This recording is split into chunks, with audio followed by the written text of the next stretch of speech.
you getting yourself ready for our show?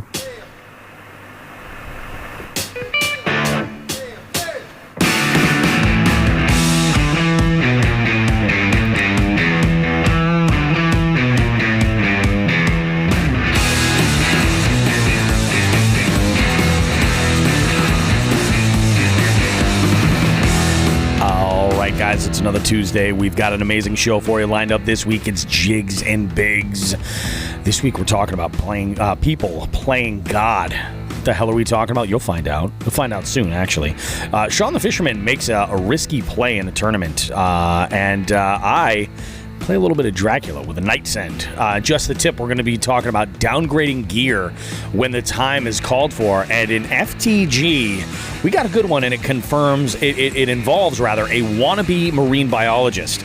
And we also, in our third segment, that you don't want to miss this, you've definitely seen this guy's content before, we got Brad Brown.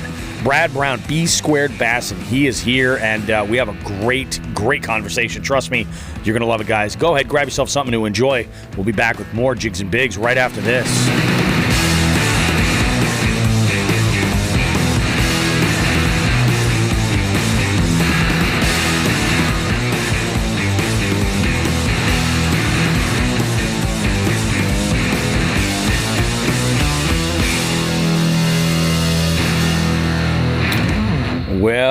Well, how we doing, everybody? Hope you're ready to have an amazing week. Hope your weekend was filled with all the fishing goodness and adventures you could possibly handle. Sean, how are you, dude? You're on location. I'm well rested, and I also hope everyone's weekends were full of mirth. Full of mirth. It's good to be well rested. You had one hell of a hustle, like going into the tail end of last week, like pretty intense. Really, you were kind of all over the place, quite literally from corner to corner of the state. Really, it's pretty amazing, and you'll learn some shit, which is good. I too learned some shit. I learned, for starters, that I need to put fucking bigger wheels on my kayak trailer. Okay. Would you like to know why? I'm waiting with bated breath. I somehow managed to bend my aluminum Boondocks rudder today, backing into the driveway. Yeah. I barely even felt it. I was... Basically, the way the cars were parked on street, I had a really, really, really narrow window. And there was also, of course, like there is fucking heavy equipment parked right across to my house. So, like, I'm trying to play around with all this. And as I'm backing... Now, I've done this, like, dozens of times this summer. And a handful of times last summer as well, with no issues at all. And I don't know if I just came at it at a funky angle and it just bent. So, yeah, I got to go and I got to bend it back or figure it out. It's a big-ass piece of aluminum. I don't know if I can bend it back. So we'll see. Yeah. I don't know. Ask Delirious. Talk to three bells. We'll figure it out. I'm sure something can be done. I am in conversation with... Delirious actually right now, because he and I are making some plans on a final design for the trailer, and I'm just thinking another part of that is going to be, well, it would, a lot of it actually stems from that trip to Maryland when I was using that trailer that had a higher vertical because it had bigger tires. So I was like, this isn't the pain in the ass that I think it is, lifting this up and put it in here. Like, having it be as low as it is isn't really a requirement. So I think it's just going to be something I'm gonna do, but build up a little bit. Yeah, pissed me off. It was like 3 hours ago. Yeah, it was right around, what time is it? What time are we? We're recording this now, 7:21 at night. Yeah, it was probably right around 4 o'clock. I had gone, I had been home for a few hours, and I went out, and I was like, I was just kind of like putting some gear away that was in the boat, and I'm looking around, and I was like, because the way I keep everything level, I have a classic. You want to talk about like classy? I have a Homer bucket from Home Depot, an orange Home Depot bucket. And As we all do. Yeah, of course, because they're readily available anywhere. So I pop that upside down, and I basically balance out the back end of the kayak on that, and it works great. It keeps it nice and level, awesome. And I'm looking at the rudder, and I'm just like, you piece of shit, you degenerate fuck. I'm very hard on myself about this stuff. So you didn't get a chance to take it in the water yet since that happened, right? Yeah, no, not since it happened. Since I was on the way back, and it was after a shit day on the water. I caught a couple, but my God, it was such a grind for no good reason. You know how I have this I've lately been using the phrase slower, smaller as I'm like trying to find a bite. In the last few episodes, well, it's a long walk when you start out throwing like big wake baits at dawn, you know. Yeah, it's a big walk to get down there. I finally put together a little bit of a pattern, and it was just, I didn't even pay much attention. Like, I knew the water did look murkier than normal, but I didn't think that I was going to be making such a drastic change in color. Eventually, finally got on a couple, and that was great. And then I got a phone call that my oldest has been in Vermont. She's been on vacation with a friend for a while. And she is back home, and we haven't seen her in a while. So I said, oh, yeah, I'm coming on. I'm getting off the water now. So I head over, and then, that's where we got to rudder bending time. Oh, what a pain in the balls, man. What?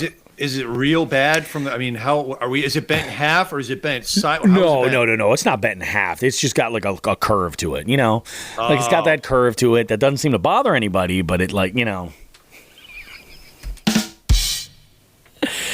Oh, yeah. Whoever had Bobby making the first bent dick joke, you win. Yep, exactly. You win.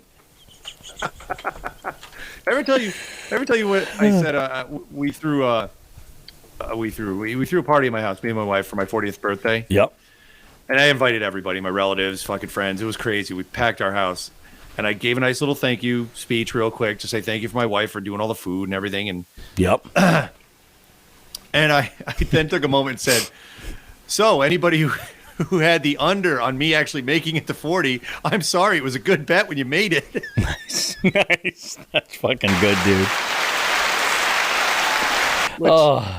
Which got some laughter, some nervous laughter, and some people were like, yeah, you used to drink, huh? Some shrieks. Yes, yeah. I did. Oh, my goodness. I mean, I have been going all out, though. I went out, 4 times this week? Today might make 4. I got out Friday night with Josh Scaife and Paul. We had a little send out to an interesting freaking spot, man. We had a great time. Every time I have ever had a conversation with Josh, he's very, very serious and very, he's kind of like very intense, And I've met Josh and agree with you completely. Yeah, he's very nice guy, great guy, just amazing intense, guy. right? But he's got a very, very forward and very intense personality. And I'll tell you, dude, he is the biggest clown. We had such a good time, man. It was so fun. There was this huge body of water that we were at. We found fish right in front of where we launched. We basically ended up like paddling out a little ways, turning around, then coming back in a little bit, and then just throwing at that bank. He got on on some rock bass that were some of the biggest rock bass I've ever seen. They had to go 3 inches thick at the widest part, like just absolute tanks. And they were hitting his rat, his Spro rat. Yeah, they're stupid. Were they 3 inches thick? Were they bent too? They might have been bent. I don't know. Maybe it's possible. Who might have judged? The amount of rock bass. So when I really started, this one trend of catching rock bass at night was in Minnesota, and I know we've talked about it before. When my kids were younger, I would fish off the dock at night in Minnesota. Yep. Yeah, and it was pretty even between. Well, maybe not even. I don't know. Thinking about it now, I caught a lot more largemouth than rock bass, but it was either largemouth or rock bass. I would run either a chatterbait, a spinnerbait, or a 5-inch stickworm, just all of them in black. Yep. And I would rotate through, so I would get it, catch a few fish on one, switch to the next lure, catch a few fish all off the dock. but the rock bass were huge, and they were hitting chatterbaits, like big chatterbaits. That's wild. So yeah, like they're stupid. Yeah, they will. I couldn't believe it. Paul was getting blown up all over the place. We each hooked up on something, and it spit the hook. I managed to get my first good strike and fish on a mega pompadour, which is one of those crawler style baits with the wings that flap out to the sides. Man, you want to talk about loud. Wow. Like this was so cool. And we had a lot of moonlight on Friday night, but we had a lot of cloud cover, which made it not, it wasn't like to see the action of these baits like you needed your headlamp on. But there's this thing is so unbelievably loud. Second or third cast with it in that one area, and I hooked onto one. And now that I'm thinking about it, it might have even just been a rock bass, because it did not feel like a big fish at all. Might have been a tank for a rock bass, but I mean that was it. It was crazy. And what was awesome was this is a bait that was given to me by Swimbait 508 George Costa. And Georgie. Yes, and as soon as you would have been proud. As soon as I lost that fish and I realized I had a fish on, as soon as I had that bait back, I called him on the phone. He was getting out on the water at the time, and I said, dude, you're never going to believe it. I actually got my first hookup on one of those baits. He's like, oh, which one? And I told him it was the crawler. He's like, dude, it's crawler season. He gave me some tips and on using it, and I was like, all right, cool, we'll give it a go, man. And it's pretty freaking awesome. I ended up cutting that off and then throwing my rat because Josh was just on him. I mean, he caught one of like some decent size, and Paul was throwing a topwater frog at this this one patch of pads, and it was just like he was getting hit constantly, and just nothing was going with it. But I kind of did the same thing too. I even threw a Texas rig ribbon tail worm. Like I just kind of downsized. I was like, all right, okay, we're not getting bit here. We're going to try this. The only thing that got bit was topwater. It was nuts. That's awesome. Yeah, that's it was a good, very, that's a very good cool. night if you got topwater going on. Oh, yeah, absolutely. We had a blast, dude. Laughed our asses off. It was great. Unbelievably difficult to find this place. Come to find out, like, I did a wedding years ago at a place right next to this spot. And, I mean, it was just, I've been in the area before, and I was like, this is so familiar. I don't even know that this pond is here. And, yep, lo and behold, tucked away. You just would never even know that this spot is here. It's freaking amazing. So that was Friday night. I took Delaney out and I played tow truck on my kayak. I picked up. I saw that. Yeah, well, Holly had asked me about doing some kind of an outing with her where she could get out on the water. And I told her, I was like, my trailer's just not set up for that. So like this week I was looking on Facebook Marketplace at like ladder racks and things like that. The issue is the width. I got to find something that's adjustable within that width window because it's only 4 feet wide. And then the height has to be high enough for everything that I've got set up there with the seat, when that's folded down. So yep. I'm toying around with a few different options there, talking with Delirious, and I said to Delaney, I go, look, I said, are you interested in fishing at all, or you just kind of want to go and paddle and maybe fall in the water? And she's like, that's kind of what I want to do. I said, okay, all right. I said, let's go, and I found at Ocean State Job Lot, I found a very, very inexpensive inflatable raft. And I went and I filled this sucker up. We got her a PFD. I picked up a really cheap kayak paddle, and I said, all right, we're going to give it a go. We'll see what happens. And she sat in this thing. There was no support whatsoever. I felt terrible. I felt awful. She's laying back, and I'm like, she's going to just start taking on water. And she never did. But it was very, very uncomfortable. So I had tied on some paracord to the back handle of my kayak, and I had handed off her a carabiner, and she just clipped it onto one of the handles on her tube, and I just kind of went and did my thing for about an hour and a half, and, didn't catch any fish, but she had a good time. She had some good laughs. It was fun. Man, I've been seeing some giant carp where I am. Dude, I've been fishing. I saw one that was easily 40 inches. It was enormous in the Connecticut River. Yeah, it was. I believe it. Yeah. Crystal clear water, enormous. We'll get into that in a minute.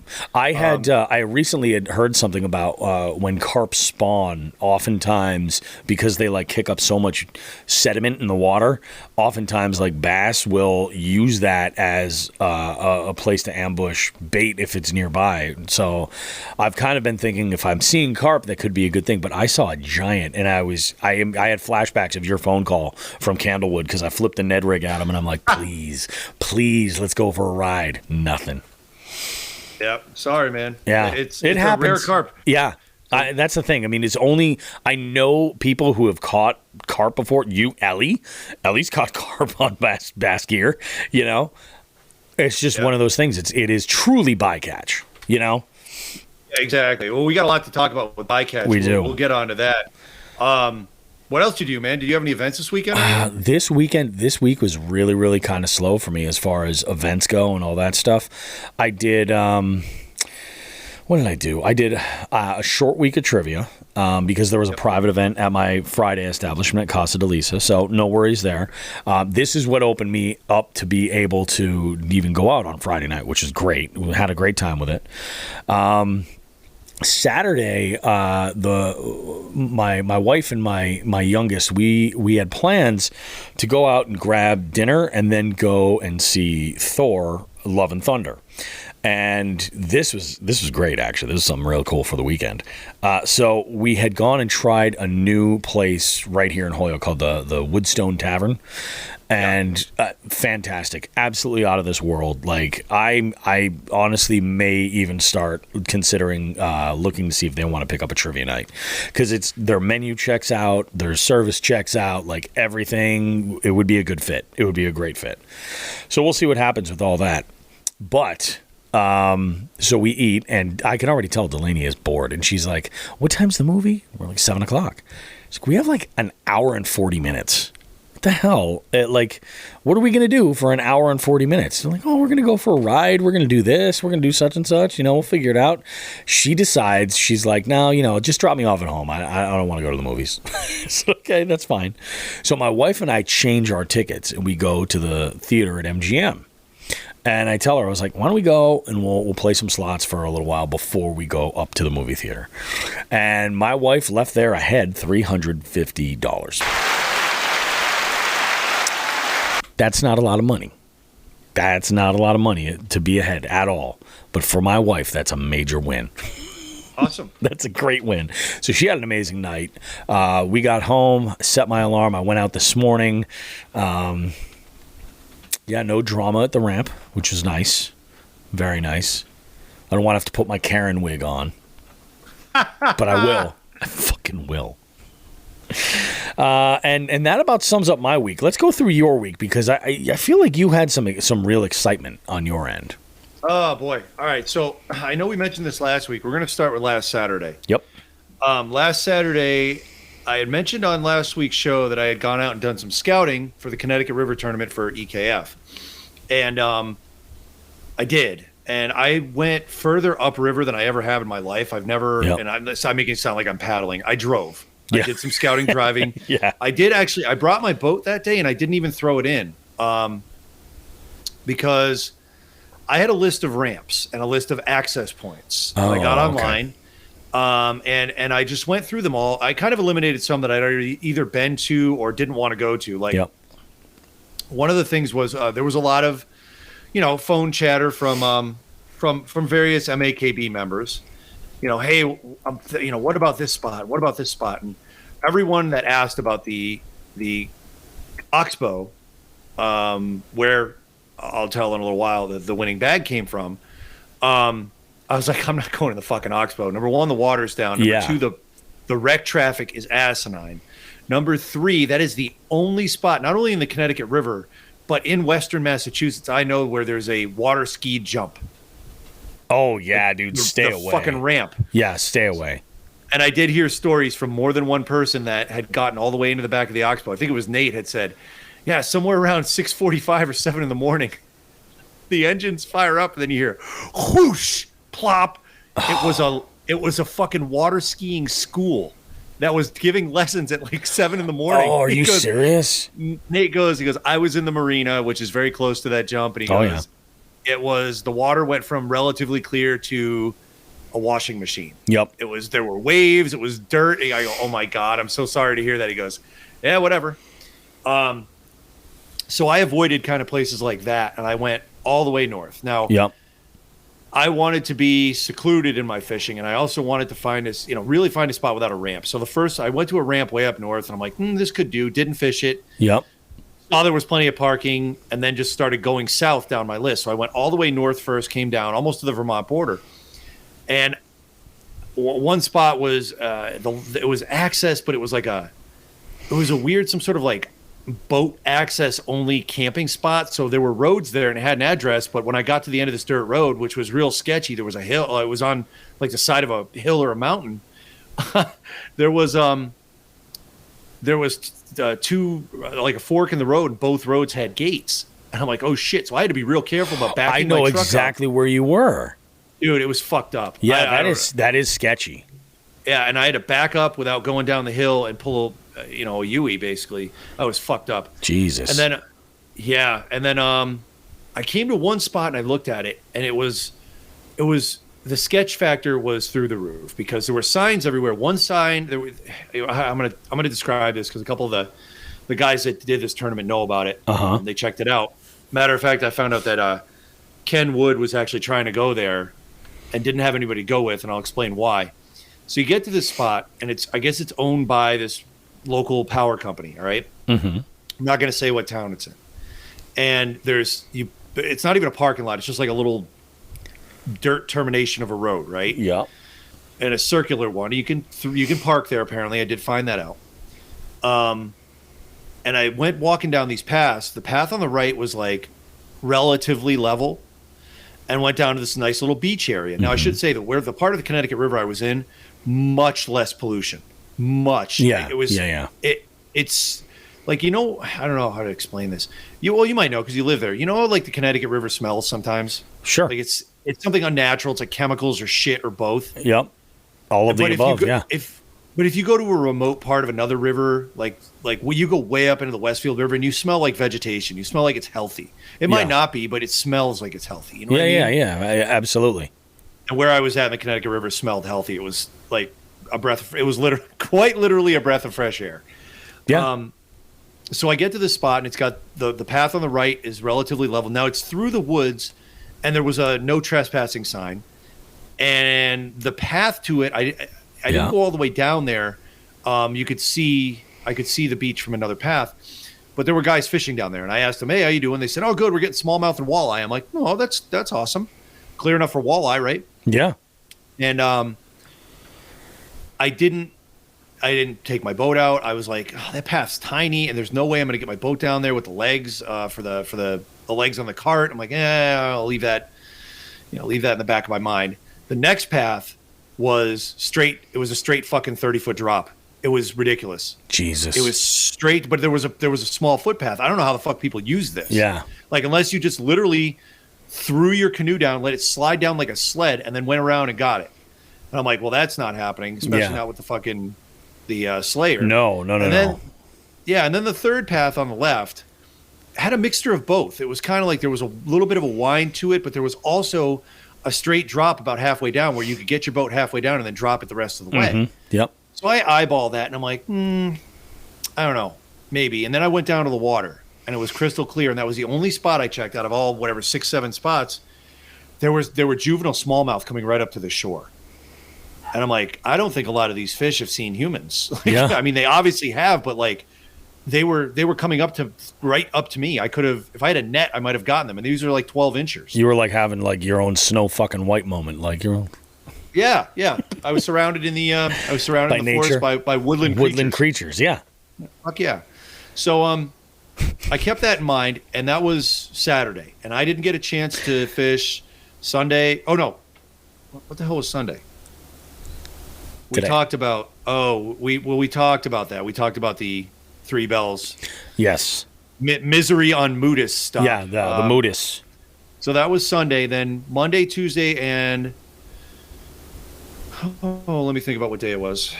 It was Monday, Tuesday. Wednesday. So it was Wednesday I went out. Nelson has been scouting spots all over the place, and I haven't been able to go with him. And I said, well, there's one spot I'd like to check. And I said, why don't you meet me down over at Jigs and Bigs HQ on M Street in Agawam, and we're going to see if we can throw in there. Now, that's kind of a sketchy spot due to the clientele that frequent the area. True. And when we got down there, I had called you later, and I said, man, we couldn't even throw the boats in. It was so shallow. The river was so down that we couldn't throw the boats in. And there was also some extreme sketchiness going on with a remote control car, a guy, a girl, and I have no idea what was going on, possibly drugs. I have no idea. Sure, definitely drugs. Over in that, definitely drugs. Over in that small parking area, you know, to the right. Mm-hmm. So we said, and Nelson and I initially had talked about it because we knew that we were going to have, we were going to be helping out, hosting and getting Chris and Sarah Pendergast to a launch with Steve Smith. I had said to him, I'm like, dude, we're going to have to tell them to wear muck boots. Like, there's no way. And we had said, well, maybe we'll leave all the cars or one car there. And then there's a pullout a little bit downriver, another public launch, a car top. Mm-hmm. I said, we might be able to pull out there. And Nelson said, all right.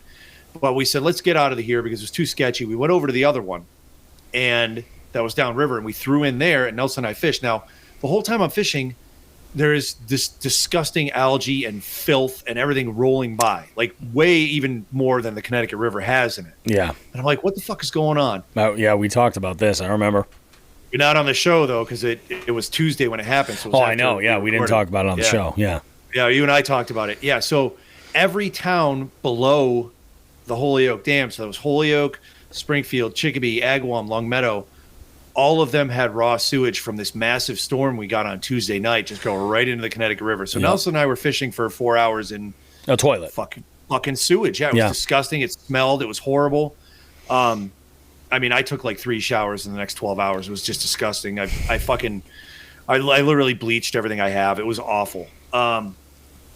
And on top of that, I didn't do well fishing. I did get one good fish, and it wouldn't have mattered. It was a near 13-inch crappie for the chronic trips. Oh, there you go. I'll get into in a little bit on that. Yeah. So that was disappointing. Nelson did all right, and he said he did all right pre-fishing another day and kind of close to the same stretch of river. So he goes, I think I could put a good bag together here. And I said, well, I'm out with the sewage. I mean, they said 2 days for it to clear up, and it did take about 48 hours. But there were also other officials saying, yeah, give it a week, give it 2 months. And I should mention, at the same time, we're like gagging and sitting in our kayaks. People are fucking jet skiing through this shit. There were warnings out on the news that I got home. I got 15 texts saying, hey, you're going to fish this part? And it was warnings, don't fish, don't touch the water, don't go anywhere near it. I'm like, oh, my God. So that's what it's like to live around industry folks with a large river. I mean, it comes with cities and river systems, you know? I mean, it sucks. It does. It sucks. There was a story not that long ago. One of those cities along the river and it wasn't because of an overflow of a storm or something that was out of their control. Like, they just straight up were like, shitter's full, and just fucking let it go. Yeah, you know what it was? Westfield had a sewage issue the week before, and the Westfield River was a no-go. I remember. Like, people were asking me about the Westfield River, and I'm like, I don't think it's a good idea. They just had a big sewage leak. Yeah. And then 1 week later, although, I mean, depending on who's asking, they could also be a piece of shit. So it'd be, they'd be there with good company. Yeah. They could smell their own. Exactly. So that was Wednesday, a large disappointment minus a giant black crappie. And then the Thursday I didn't fish. The Pendergasts were supposed to come down Thursday, and they had a logistical issue, little family problem that just didn't allow them to get there anywhere, to my house before 11. So what they said was, we will meet you at whatever launch you think we can do well at I don't know what time they said, 6 a.m, something like that. So I got there at like 5:15, 5:30. This was a northernmost launch, and Steve Smith was there almost immediately after I got there. Pendergast got out of the road a little late. They were going to be there about 6:30. I said, well, look, I know you got some rigging to do, whatever. I said, I'm going to get in the river because I want to check this out. And I said, I'm checking this out. And I said, I'm going to go to this spot with a death drop afterwards. If I can do well here, at least I'll have a backup. But that spot just looked too good. It spoke to me. Yeah. Well, I got in the river. My second cast, and this is an absolute blast from the past, but because of the amount of smallmouth, I figured it was worth a shot. Yep. I got blown up by a Super Spook Junior. Yep. Oh my God. I forgot how much fun it is to catch smallmouth on walking baits. Oh yeah. I used to do that constantly, just constantly. It's all I used. I was like topwater guy forever. I didn't know how to throw plastics and jigs at all. I just threw topwater. And with growing up on a shallow river, the smallmouth were always happy to oblige. So it never mattered. Yep. So that got blown up, and then I went upriver a little more and decided to throw a chatterbait to see how really aggressive they were. Yep. And I got smoked on the chatterbait, and it was a 25 to 30 inch pike, which I could have used for chronic trips, but I know now to let pike play themselves out. And this one I could tell was not done. Yeah. He had some energy left, and I'm like, I've got him to the boat, and I'm just staring at him, and I had the net in my hand. I'm like, I don't want to put the net in the water because I know you're going to be a prick and probably send the chatterbait into my face or possibly a mouthful of teeth onto my leg. Yeah. Who knows? Yeah. And he looked at me, said, yeah, you're right, shook his head and took off. I'm like, motherfucker, that was a good pike, because I might have been in first place in the category on that, but yeah, these things, they happen. Sure. So I went up the river. I was not paying attention to my GPS on the fish finder, and I inadvertently went way into Vermont, like a half mile. I'm like, what the fuck? Oh shit. And when I realized my mistake. Oh wow, really? Not a big deal. I have a Vermont license, but yeah. There's no marking. I just kept going. I said, well, there's a tree up there, I'll try that. Or hey, there's a stream coming in, I'll try that. And yeah. I did all right. I mixed it up. I tried different lures. Every time I caught two fish on a lure, I changed it. I caught them on everything though, and they weren't big. And I'm like, all right, it's like 9 o'clock. Our plan was to be off the water by noon, back to my house by 1. We were all going to have a nice early dinner. Yep. Crash or as early as possible, because the night before I got like 4 or 5 hours of sleep. It was miserable. Yeah. And you know, get back out on the water and at whatever spots we chose. And I told, you know, Sarah and Chris had gotten there, and dude, little side note here from the pre-fishing. It's always so wonderful to hang out with Chris and Sarah. Oh yeah, they're the greatest. When you say good fucking people, they're the definition. Yeah, textbook definition. And they brought pickles for everybody and sauce. I got sauce till the end of days. It's fucking phenomenal. That's awesome, dude.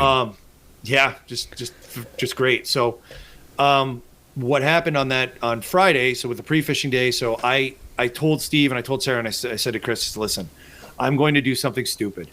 I don't know how this other spot is going to turn out. Yep. But I need to go check it out. Like I need to. And they said, yeah, go for it. You know, I said, you guys going to be okay here? You going to catch some fish? They said, we think so. It looks good and we should do all right. I said, okay. So I then abandoned point A and took my kayak over to point B where the drops were.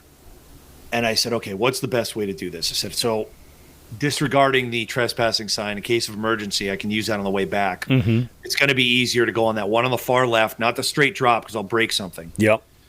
I went in the far left, and I actually I have a little tow rope, and I recommend, you know, here's an early just the tip. Everyone should have a small rope with, like, I put a piece of PVC on it on the end for grip. You can use it for a multitude of things. You can use it for, you know, pulling your boat over if you flip. Yep. You can use it for a step to get back into your boat. You can also use it if you've got an incline to hold your boat if you can't, or use it to lower it slowly if you're fixed in a fixed position and your boat needs to move. Just a little. Yeah. So I clipped that on the back, basically walked it down to that drop. There was a tree at that drop where, you know, it was like at that point it was like 5 or 6 foot drop, and it wasn't straight down, but it was a nasty angle. Yeah. And then I held onto the tree, slowly let the rope out, got the nose to the ground, went down there, got the boat into the water. There was maybe, I don't know, 10 to 15 feet between the boat and the water, between the hill and the water. Got it in there. Walked the rest of my shit down because I wanted the boat to be as light as possible. It took Definitely. 4 trips. Yeah. So I was sweating like a fucking animal. I'm sure you were. Because it was like 90 degrees out that afternoon. Yeah. And that was even in the shade. I'm just dying. I'm pounding Gatorade water like a freak. And I get in there. And I go into one little area. The current was actually pretty bad.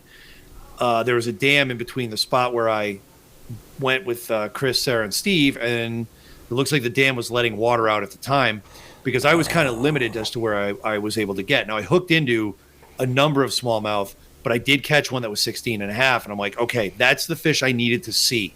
Because Nelson and I, after talking about this tournament, we figured it was going to be 80 inches to compete. Yeah.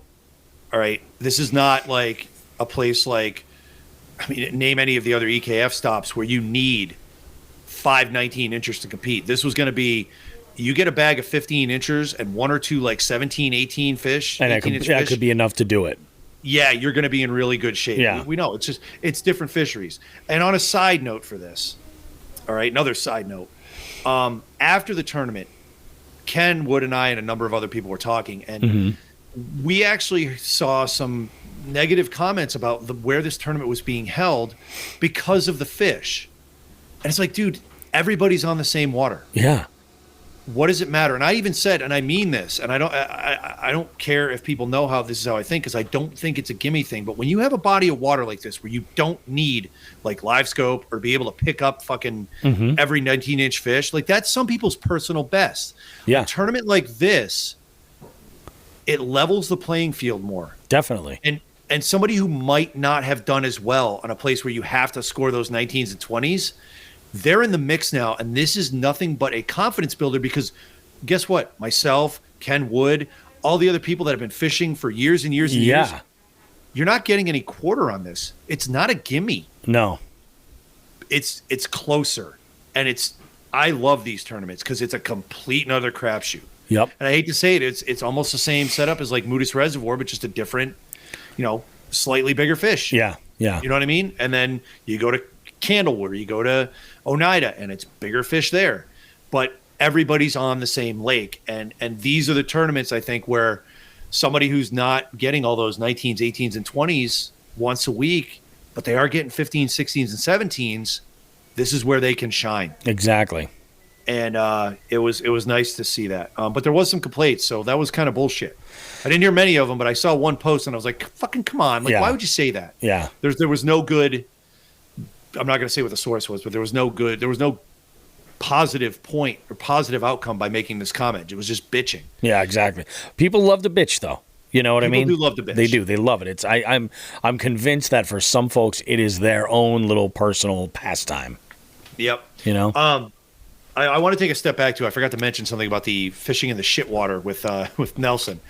You guys were bastards. Yeah. Now, you and I, when we had went out, because of the current and the wind, we did not go down brutal. to where that construction was. Yep. And I was very intrigued to see what was around that construction. Yep. So I went up there when Nelson and I went, and there wasn't a lot of activity up there. I figured there would be fish around the pylons. I don't know if nature hasn't had time to start depositing biomass around that with like crayfish and all this other shit. I have no idea. But it was disappointing. But the one thing I did see that was completely bizarre. What's that? There were 3 enormous, like the size of my boat, boils on the south side of all this construction. And I'm looking at it like, what the fuck are those? And I go over there. It was relatively shallow water, 4 or 5, maybe 6 feet. And I could see the bottom fine with it, even with the turds in the water. There were 3 gigantic, what I'm guessing are outputs from one of the nearby, I'm guessing it was Bondi's Island, the waste treatment facility. Probably, yeah. There was nothing coming out of it. But the boils were from the river being low and fast and hitting these pipes. They were pointing they were pointing almost straight up. And if I spread my arms, I don't think I could cover these pipes. That's how big they were. Like if I was dropped right in the middle of them. Really? But what was in the middle of them was each one had like a dozen plus walleye in it. They were just sitting in the pipes. Really? Like, just chilling? Like 15 to 20-inch walleyes. Just no all kidding. of them chilling right in the middle of the pipes. I threw stuff at them. They didn't give a fuck. They were enjoying the fucking shit pipes. I don't know what was going on. They're wearing our fucking shit pipes, wearing our jizz ropes, man. What the? That's how you hold on to a shit pipe is with a jizz rope. That's how you do it. There's only one way to do it. I don't know nothing about no snakes. I don't know. I don't know nothing about no shit pipes. Anyways, let's get back to Friday. So yes. Friday, we had some gear issues. I must have had a nick in my line that I didn't notice, and I was throwing a crankbait at the end of the day. Uh-huh. And Steve was near me, and all I hear is snap, and I look down, and my fucking line is now, like, tangled hair. And I'm like, what just happened? I never heard that crankbait land. It might be in orbit. I have no idea. That thing's fucking gone. I don't know. I thought you were going to say, like, Steve caught it and was like, oh, I got it, man. It's right here. No, he looked at me and said, "What the fuck was that?" And I just showed him my reel. He goes, "Oh shit!" And I don't know where the crankbait landed. Really? I don't know no crankbait. Yeah, I don't know no crankbait. Jesus. It gone. I was like, "Oh, that sucks." And so now I had to get line. So what happened was, we got back to. I had gone to that other launch. Sarah and Chris called me at 12. The plan was again get off the water at 12, which Yep. at 11:30, I did get off the water. Yeah. And I sat there and did everything I could to get that boat up on that fucking drop. I was going to say that couldn't do was it. probably the worst fucking part. Getting Oh it my back God. up. I tried for about 5-10 minutes. I took all my gear out. I Yep. stared at it. I tried, and then magic happened. The residents of this town, I would like to thank the residents that came down. Okay. It's a couple of canoeists and a paddle boarder. The paddle boarder's name was Tim. He was with Laura and Christy and Christy's dog, Ember. All right? Nice. Ember obviously contributed to this mission by barking loudly at me for 20 minutes and then was like my best buddy when I went up and petted her. That's how it works. Yeah. Yeah. And they helped me get the boat up. I was curious how you got it up. Dude, the Slayer was too heavy. I was like, you got to be fucking Oh, kidding yeah, me. man. I rolled the dice on getting down there and I was like, I'll fucking worry about it later. Oh, I worried about it later. Hell yeah. That's rough, man. So thanks to them for helping me do that. Now, here's the problem with that drop. Right before the drop, the last 10 feet of that hill was sand. Like loose sand. At least above it, there were tree roots, almost like steps. Yeah, you could kind of lock up against them. Yeah, it was fucking awful. Oh, dude, so they helped me out. I got the boat back up, got loaded up. Chris, Sarah, and Steve got to my house before I did. They met my wife finally, which Sarah actually said, your wife's a myth, huh? And I go, what? She goes, because they had stopped by one time and did not see her because she was sick. And, my wife, kind of an introvert, keeps to herself. And yeah, nobody really I think sees that's her a why lot. my wife and your wife get along. Yeah. Because they do have that in common. And the only reason they even met each other was because we forced them to hang out while making pierogies. Manual labor was that great social glue. It was amazing. Yeah. So they got back. I called and said I'd be back. We unloaded real quick, did what we could, moved some stuff around, and got everybody's boats set up, this, that, and the other thing where like Chris and Steve had to work on Chris's boat because there was a fish finder problem of some sort. Lauren was actually coming up to drop off. That's right. New fish finder and all sorts of other shit. So they had to drill a couple holes to snake wires. Snakes, they do know snakes now. Well, definitely. But we did have to make a trip to the local Richards because time was of the essence and we needed line, a couple different lures, this, that, and the other thing. We all packed up, went over there. When we got home, Chris and Steve immediately started working on the boat. Sarah started mixing drinks for them and herself. I started cooking dinner. We had some burgers, some fries. It was good shit. Sweet. Little ice cream to wash it down. Little chocolate covered pretzels. Yeah. Yes. It was good shit. We knocked all our food down, and then it really, the night was just preparation. So we had to spool rods, or we had to spool reels. I had to do something, and I knew this was going to happen. It was a decision I made, and I'm going to tell you how it played out on Saturday in a second. But with the weight of my kayak, I decided to downgrade it, which I'll get into more on that later in just a tip. Yep. I'm a Mr. Teaser tonight. I got teasers all over the fucking It's good. It's nice. Yeah. I decided to not use the pedal kayak. I decided to dust off the Native Ultimate FX and paddle. And because it's easily 50 pounds fucking lighter. Oh, yeah. Yep. So I had to rig that out. It was a lot of swapping, basically fucking, the rod holders and the roto grips and making sure that the batteries were charged for it. But it took me a little while, especially with the rod spooling took a lot longer and cooking dinner took even longer than that. But of course. Yeah. So here's where the monkey wrench got thrown in. Get that applause ready, Mr. Rosebeef. Standing by. My youngest turned 14 that day. Oh, okay. And he wanted to go to dinner at a local establishment over at the Hangar, not somewhere I can eat. Yep. It's a bar and grill called the Hangar. We went over there. I couldn't eat. At this point, I was like dead on my feet because I think it was 5:30 when out there, and I was just like barely awake. We celebrated his 14th. he had a blast, and Nice. happy birthday to him. That is friggin' awesome. And that's my fishing buddy Brody that turned 14. That's My awesome. other son doesn't fish. Brody will come out with me once or twice a year. Yep. But just a little side note, little nerd side note. You know what I did for him for his birthday? Oh, what's this?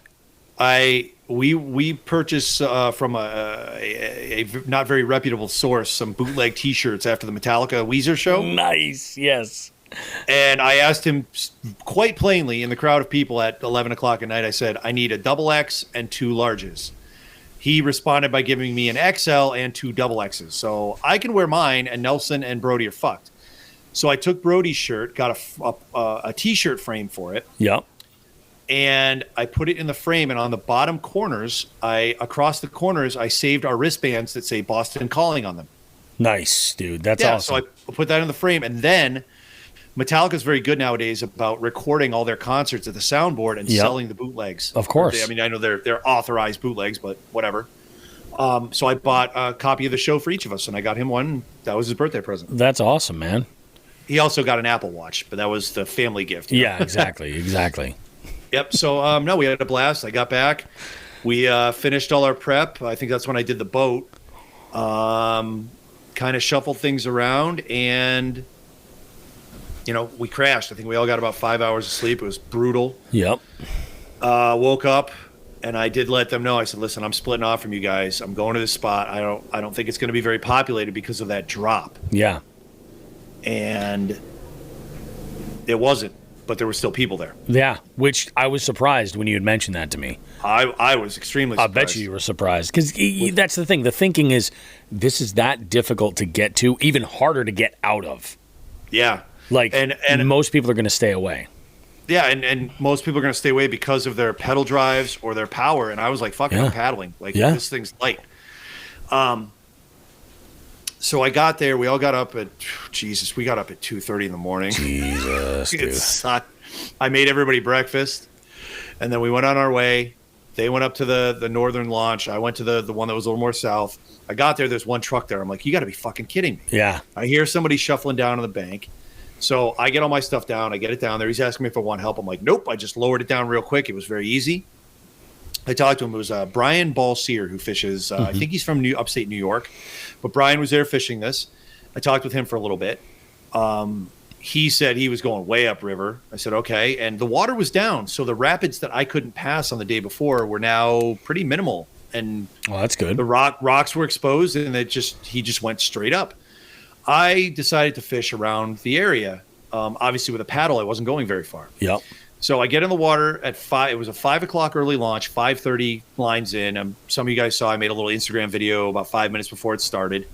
And I went to a place where I saw smallmouth busting bait the day before. Yep.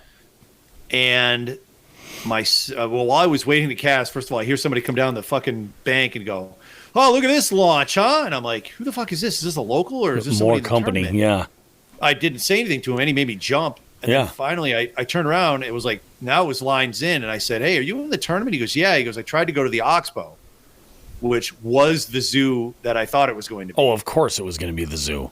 Oh, it was crazy. Yeah. And the EPOs were out checking everything for everybody. Boat registrations, licenses, you name it, they were doing it. Oh, yeah. Yep. And this was Matt Zappola, also from New York, a friend of Brian's. He decided to go in this spot last minute, and he got his boat down and everything and did it by himself. No big. I mean, again, going down's the easy part. Yeah, it's coming back up. That's the difficult one. Oh my God. Yep. So he got in. He was a little bit late. He kind of stayed in the same area as me. My second cast, or God, I don't know, it was third cast with the Zara Spook. Yep. Blown the fuck up. Blown up. Didn't even have to twitch it. As soon as it hit the water, it blew up. That's my favorite. That's my favorite. Yeah. So 5 minutes into this tournament, alongside my boat, please note that, alongside my boat, I have what looks to be about a 19-inch smallmouth. And he shook the hook. He had both treble hooks in his mouth. And he shook both of them at the boat. What a piece of shit. Like, you've got to be fucking kidding me. So I continue fishing there, and a little bit downriver, maybe not even 20 yards, there was a really shallow section that was protected from the current. And I saw fish moving around in there. and I threw the Sarah spook again. Yeah. It didn't twitch it. And I watched 4 giant smallmouth in less than a foot of water beeline at this thing from about 5 to 10 feet away. The one that hit it was 19. I get it to the boat. I get it in the net. I get the picture. I send the picture in. I get a notice 5 minutes later. Your entry's been challenged. I'm like, what the fuck? It was another 19-incher. I had the mouth open.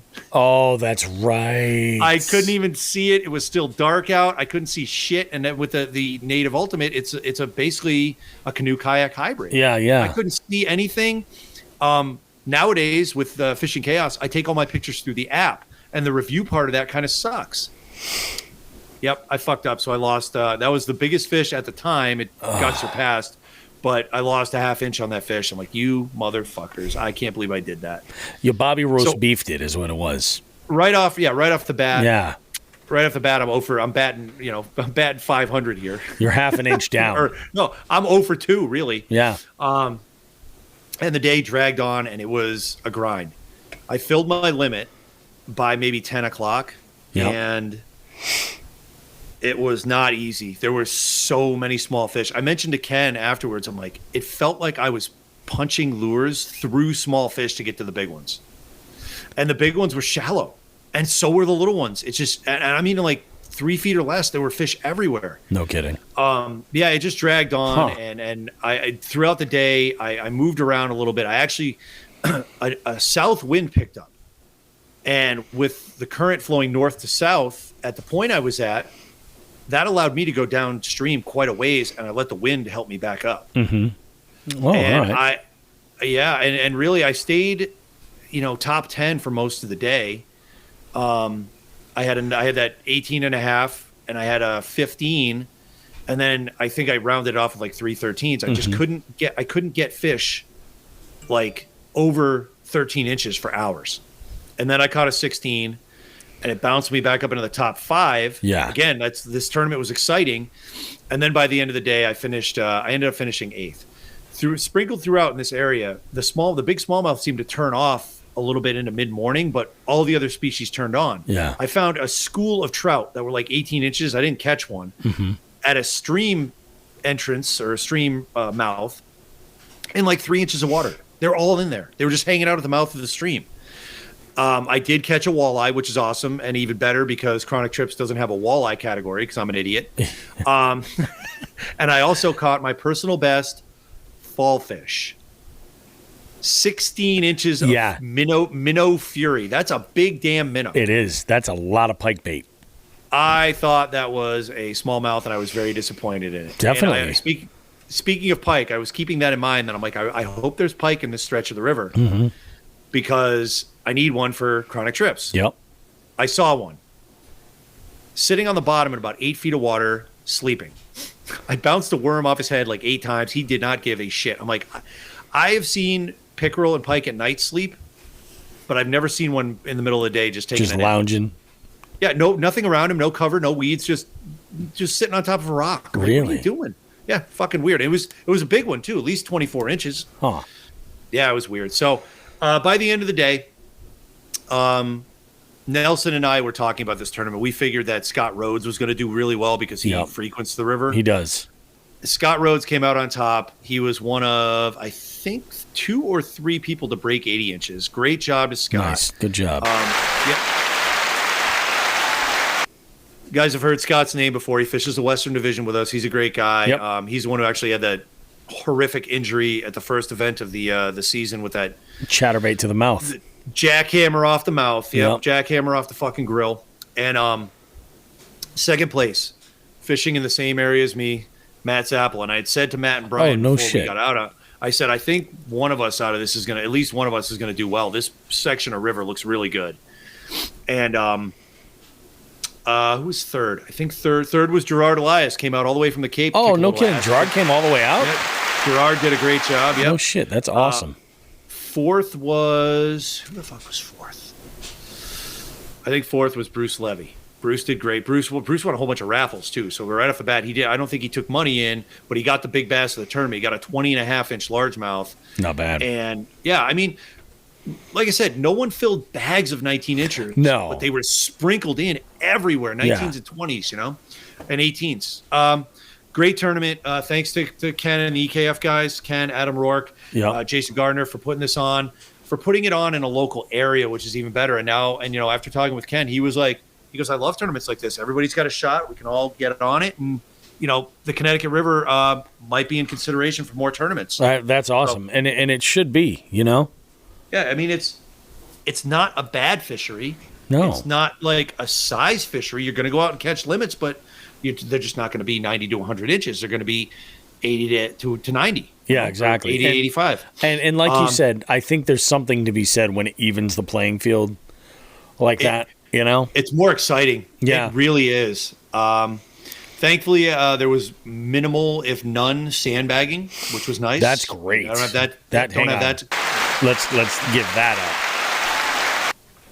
Yeah, and we had a blast. I really did. It was an exciting tournament. That was Saturday. I was supposed to leave for a small vacation that night after my son got out of work. Mm-hmm. I had not slept, and I decided to go to, after the ceremony, a few of us got together, myself, Adam Rourke, Torrance Davis, Ken Wood, John Ferreira, and Lauren. Yep. We all got together, grabbed some 99 real quick, and I should say this, much to Torrance's chagrin, because their original plan was go to Chili's, and I'm like, well, dietary stuff, I don't want to do that. He goes, you can eat there. I go, yeah, but it also sucks. It definitely sucks, Well, they never give you more extra awesome with your awesome blossom. They never do. So I want to pass this bit of information that Torrance had to you, because you can do this, I can't. Apparently at Chili's menu, they now have a series of burgers. There's like 5 of them that Torrance called the best burger he's ever eaten. Now, Torrance is like us. He is not a small human being. He's not a small mammal. Yeah. So there might be a ring of truth to this. So I said, well, it's great. I can't eat them, and I'm not going to. But I'm passing the information along. I'm not discounting you, Torrance. I listened. Best burgers. I'm putting the information in the right hands here. That's a bold statement. I said, you haven't eaten at Plan B, so you're forgiven. Yeah, there's Plan B. There's. By the way, yeah? with Plan B, yes, we really should let our audience know that don't live in Springfield. Plan B, the burger place, was, I'm going to use the word, conceived before Plan B, the birth control was. It's true. It's true. So the birth control jokes were abound, and I'm like, yeah, I just realized this. The people here do not know that they don't get it. Around before that. Yeah, exactly. So, it's one of those unfortunate choices in name, but they were around beforehand. So, yep. Yeah. So that was Saturday, and then I woke up this morning and I slept in. I slept for 10 hours. Good for you. Night. It was fucking wonderful. I slept for 10 hours. I packed the car up, headed out to a little quick vacation with the wife and kids, nice. And we're going to be hanging out. We're at the Cape. I'm going to do a little surf casting this week. Good. Just a little. Get it salty, Get salty, just a little. Yep. I'll be calling Nelson. I've got him on speed dial. So nice, very nice. Speaking of salty, that was my week, my friend. Speaking of salty, we'll just jump into this. Just to throw a little bit of freaking love out here. I don't know, Sean, if you've seen any of the pictures on Instagram or the promotions for the video. I don't know if you've seen the video on YouTube, but Todd Grubb put out the video catching his the biggest fish of his life, the 49-inch striper. Saw that. It was a huge striper. Yeah, it is a giant. I am so happy for him. I am also tremendously conflicted. Why? Because I don't know if they had rented these where they had gone out from, but the whole crew, remember those Sea-Doo fishing jet skis? Yes. That's what they were on. Ugh. Yeah, so I was like, no shit. And I mean, see, I know Todd. I know, as a human being, the type of space he takes up, and it's far less space than I take up. However, he was, he was all over this jet ski, all over the place. I'm like, I think there were 2 people on them fishing. I'm like, that's crazy. That's just bananas. I highly recommend you watch the video. I really do. It is. You want to talk about it is. He says it in the video. It's the biggest fish he's ever caught in his life, and it's an absolute tank. Yeah. Wow. I'll check it out. I'll check it out. Yeah, it's really good. But we got some hot topics to get to. We got a couple. Yeah, we got a couple. Now, in our notes, actually, in FTG and in our notes for Hot Topics, there's two segments that are kind of like both in there. I'm thinking that in the Hot Topics, that was a typo because we actually got a call from a listener in New England. And they had a little something they kind of wanted us to kind of like weigh in on. You want to go ahead and jump into that first, or do you want to talk survey results? Wow, we got 3 hot topics then, huh? Well, let's do this. Let's talk about that one and the survey results, and then we'll wind this last hot topic that I threw in there. Yep. We'll put that on the fuck that guy because we can. Yeah, because it's listed down there in the FTG, so that I think makes some sense. So your call. I'm gonna go ahead. You know what we'll do? We'll start with we got a call from Scott Wood. All right. Yep. And Scott left us a little bit of a message. I'm going to play it for you guys right now, and then we're going to jump in and kind of give like our little feedback, and we'll talk. What's up, assholes? This is Scott Wood, your least favorite jighead from Maine. I'm surprised nobody talked about this yet, but with all the drama about people fishing as teams in KBF events, it seems kind of weird that we're like publicly and intentionally having KFL teams fish during KBF events. And it's not that I want to deny the KFL guys the ability to still fish KBF, but maybe we should just talk about it. I love two things about that. One, the topic, because I agree. I think that there's a little bit of a conflict of interest there, and that at least needs to be acknowledged and discussed a little bit to kind of like figure out, well, like, how do we handle this? Like, what's the scoop? The second thing is that basically Scott turned into Max Headroom about 1/3 into that phone call.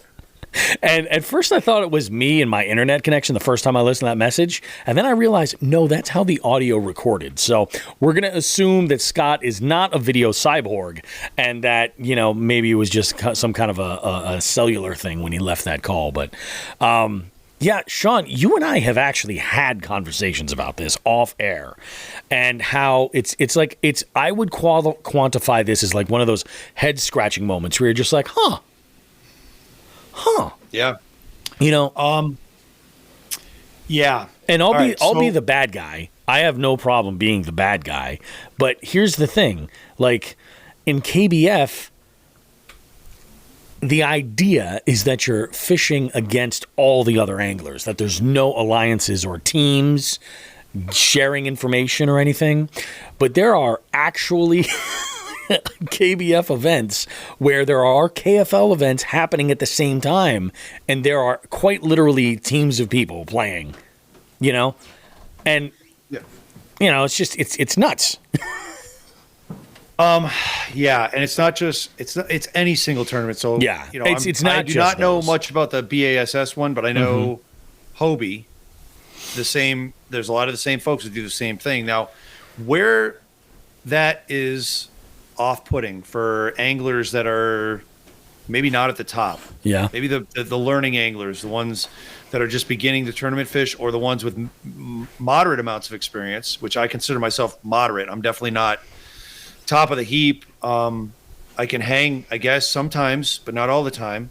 So I don't know. I guess that kind of puts me in the middle. Well, and I think that might actually be the biggest group, Sean, to be perfectly honest. Because think about it, like people who really want to do this and they really want to pursue it, and like they make the investments in the gear and the time and the entry fees and everything else, and then they're met with like, oh, wait a minute, these people that all landed in the money are all buddies. Yeah. And, all right, there's going to be some hearsay on this. I'm going to go ahead and, because I'm not going to drop any names. And that's all we're doing. You and I, we're just having coffee at the gas station, just talking. We just happen to be recording it and putting it on the internet. But that's all this is, guys. This isn't the official word of anything. When it comes to these tournaments, these bigger tournaments, all right, EKF actually has a rule against communicating on the water between anglers. Yes. So they at least acknowledge that shit's been going on, and they're trying to put a stop to it. I did hear a story, again, hearsay, heard a story about a large event, a very expensive event. Yep. A few years ago with a minimal amount of anglers to it. And the person that participated in this event said that he and another angler that were part of this tournament just approached it like another tournament and were single anglers, went out and did this thing. And the rest of the anglers were fishing together as a group. They were just all on top of each other, could see what each other's using, communicating freely. Oh, that sounds like a shit fucking run organization. Well, again, there's no rules against it. Yeah, that's the problem. Yeah, and that is the problem. And those same folks, I have also heard stories that they have been named the Bluetooth Brigade because they constantly have Bluetooth in their ear and they're all communicating with each other. So, like, when that comes to an angler like me, you know what I'll tell you it does? What's that? It does what it's going to do next year. I'm not fishing any fucking KBF events. I'm not fishing any fucking Hobie events because if it's a single event, enforce the fucking rule. Yeah. Enforce it.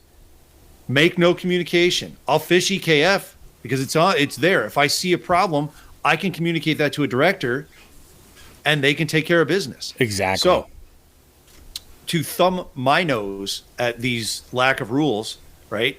There was the event at Champlain this year. The KBF event. It was KBF only. So I'm going to go ahead and I got to call KBF out on this.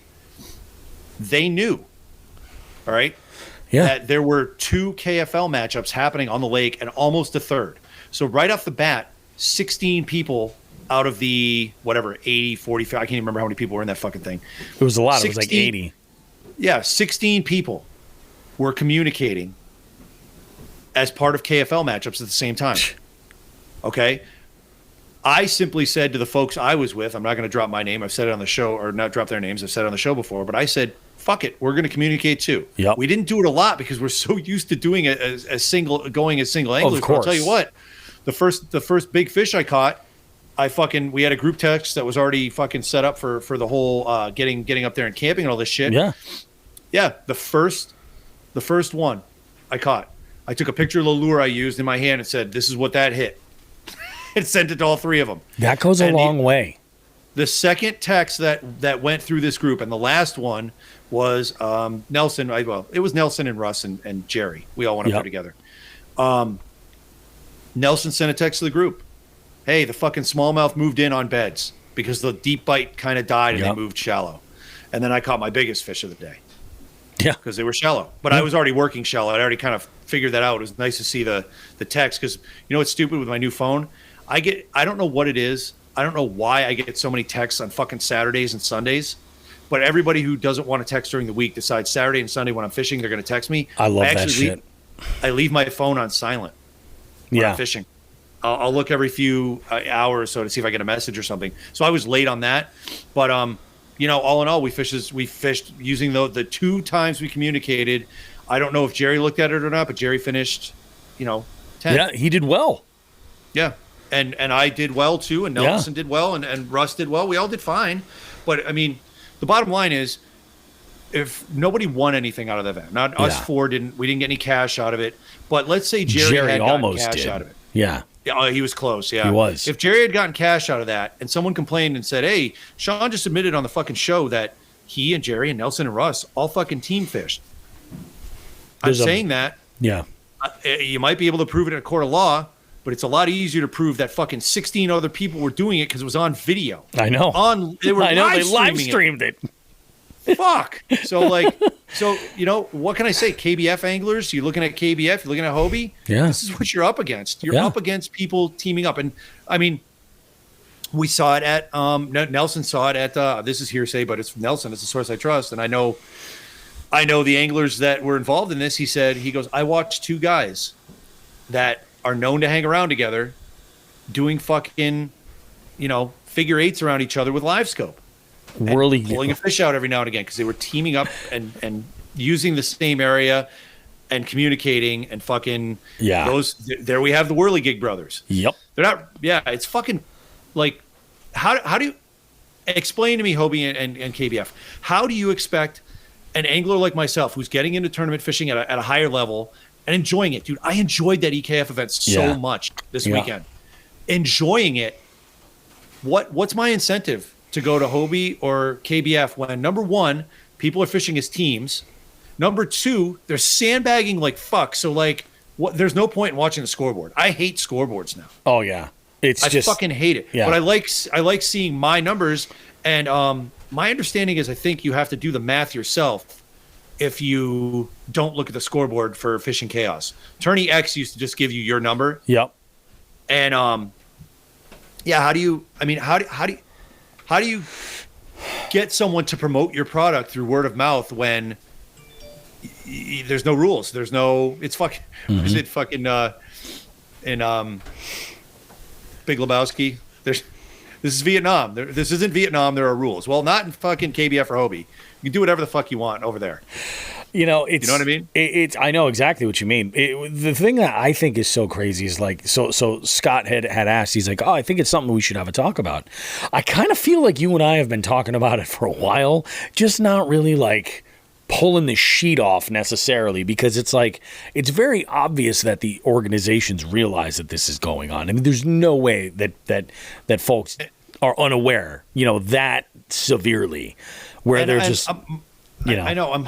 My thought on it is they're probably aware of it. I know at least one is. Yeah. And they're aware of it. And so what is their choice? Tell their best anglers that are fucking winning all these events. Yeah. And I'm not knocking the angling abilities. No. These people can fish. They can fish. When you go up against, two people, when you're by yourself, it's not right. It's not fair. What are you going to do? Tell your best anglers, sorry, you can't fish, you can't communicate. And lose them possibly, or take the chance of losing them. But what they're missing out is people aren't dumb. You go to one of these events and you see it and you don't want to go back. That's exactly it. It turns people off. So you'll keep that core group of elite anglers, and now your money pots for your tournament are like first place, $500, and that's a lot of money, but not for a tournament of these magnitudes. That's the thing. At that level, you're expecting a much higher payout. You're expecting a lot more participation. And then you have to wonder, is it then the organization just saying, oh, we're just going to fill this up with whatever newbie suckers are coming into this, and, that'll build up the pot? Because that's just a shitty way to do business. I know. And I tell you what, it's how I saw things run in another organization. Yeah. They ran through people, and I don't know how many people they put off the sport. When I direct for MAKB, there's a set of rules. Ken is extremely diligent. And then on top of that, I make sure everyone knows, like the first event we did at A1, I said, some of you guys are new. You've got to be aware. This isn't like fucking some sort of like small pool on bluegills that you're doing with your buddies. Exactly. There's people that can fish in here, and you're going to learn where you're at, where your standing is on the totem pole. You know what I mean? Mm-hmm. You're going to learn that really quickly. The best I can do is keep it fair, make sure there's no bullshit communication on the water. Yep. And we've had one person sandbag, and I fucking said something to him about it. Yeah. We don't do that here. Yeah. And for an experiment, Ken Wood okayed it. Ken's really good about when I have an idea, if I want to execute it and I have a reason for it, he lets me run with it. Yeah. At least this coming tournament on Saturday, and possibly the next two. I think the next, the one in between is probably going to happen anyways, because service is going to be bad. But we're going to go big boat world. We're going to keep the scoreboard off all day. I'm excited to see what happens with that. Well, I asked about it. I didn't just do it. I asked, and said, hey, you guys, what do you think about this? I called up. Let's try it type thing. Yeah, I called up the mainstays. Hey, here's what I'd like to do. What do you guys think? Blah, blah, blah. And it was a lot of positive response. Said, go for it. A lot of people say, well, I don't even look at the scoreboard anyways. Well, perfect. Yeah, good. That's now ideal. It'll be fucking off. Yeah, exactly. So we're gonna try that, but that's one issue. And then, the team thing, dude. How do you enforce it? I mean, that's the thing. I feel like at some point, I think it's it might be easier if you're looking at one organization and another organization, for instance. And I hate to keep saying KFL, but let's be honest, KFL is the only team organization, Yeah, it's up front. They are. Now, yeah. And we've talked about it on the show, and, the recap show that sandbagging kills them. It does. it's fucking like anybody else. Sandbagging is annoying. That's where it hurts them. But that's at least they've got the team thing down. They just got that issue to deal with. And it's like, so I mean, Scott makes a good point. Like, do you then partner alongside KBF, Hobie, BASS, and say, hey, so these are the rosters. We need you to suspend those memberships. I mean, does it have to go that far? I mean, we've already seen, some folks that enter tournaments that, they're supposed to abide by the laws of the state that they're in, and they don't. They don't even care. Yeah, I can't say that. They don't care. That's maybe they're just unaware, but that's not an excuse. They're not. They'd rather spend time, doing anything else other than reading up on that rule. But that's annoying too. I mean, I do two things: I chew gum and I catch fish, and I'm all out of chewing gum. I do two things. I use lead to catch fish. I use lead and I give no fucks. I don't know. Those are actually both one thing. There's obviously with any sort of competitive sport, there's going to be issues. Yeah, 100%. The team thing is when it's in a single tournament, it's a major issue. It's going to put people off the sport. Yeah. The sandbagging is annoying. There's ways to deal with that. And I'm going to put a little plug in here. You know what's coming up soon? Everyone should keep an eye on the Three Bells blog. Lauren and Derek got it up and running again, and the team members are going to start putting entries in. And I think that a lot of the stuff Ken Wood is going to be writing about is going to be very interesting to a lot of competitive anglers. That's awesome. So keep an eye on that. But yeah, the team thing sucks. Right alongside of it, sandbagging and fucking not obeying state laws. Yeah. They're all equal to me. But it's hard. It's hard to sell these events word of mouth. Yeah. When if you're scratching your head at all about them, I don't believe in it. Like, is this a single tournament or is it me versus four people? I'd like to know. Oh, it's me versus four people. Great. I'm not going to put my money in there. Yeah. Your pool can be all those fucking four people. They can fish among themselves. Yeah, exactly.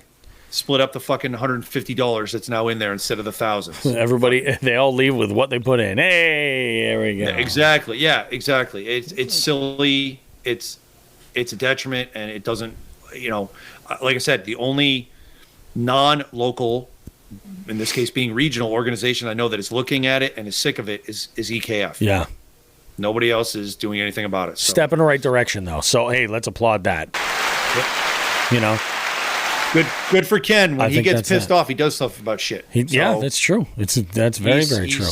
I'm sure he's seen it, and I'm sure he has stories about that shit. But yeah, it is annoying. And I know Ken and I did have a conversation about this, and he goes, to see tournaments like that where people are acting together, he goes, it's just weird because like all of us mass guys, not a lot of people are communicating. You might hear some stuff before or after, like, oh, I'm going to this spot, or hey, why don't you check out this spot? Or this. I've done well here before. Yeah. Yeah. But and that's like locker room talk. Like that's like exactly that just comes with it.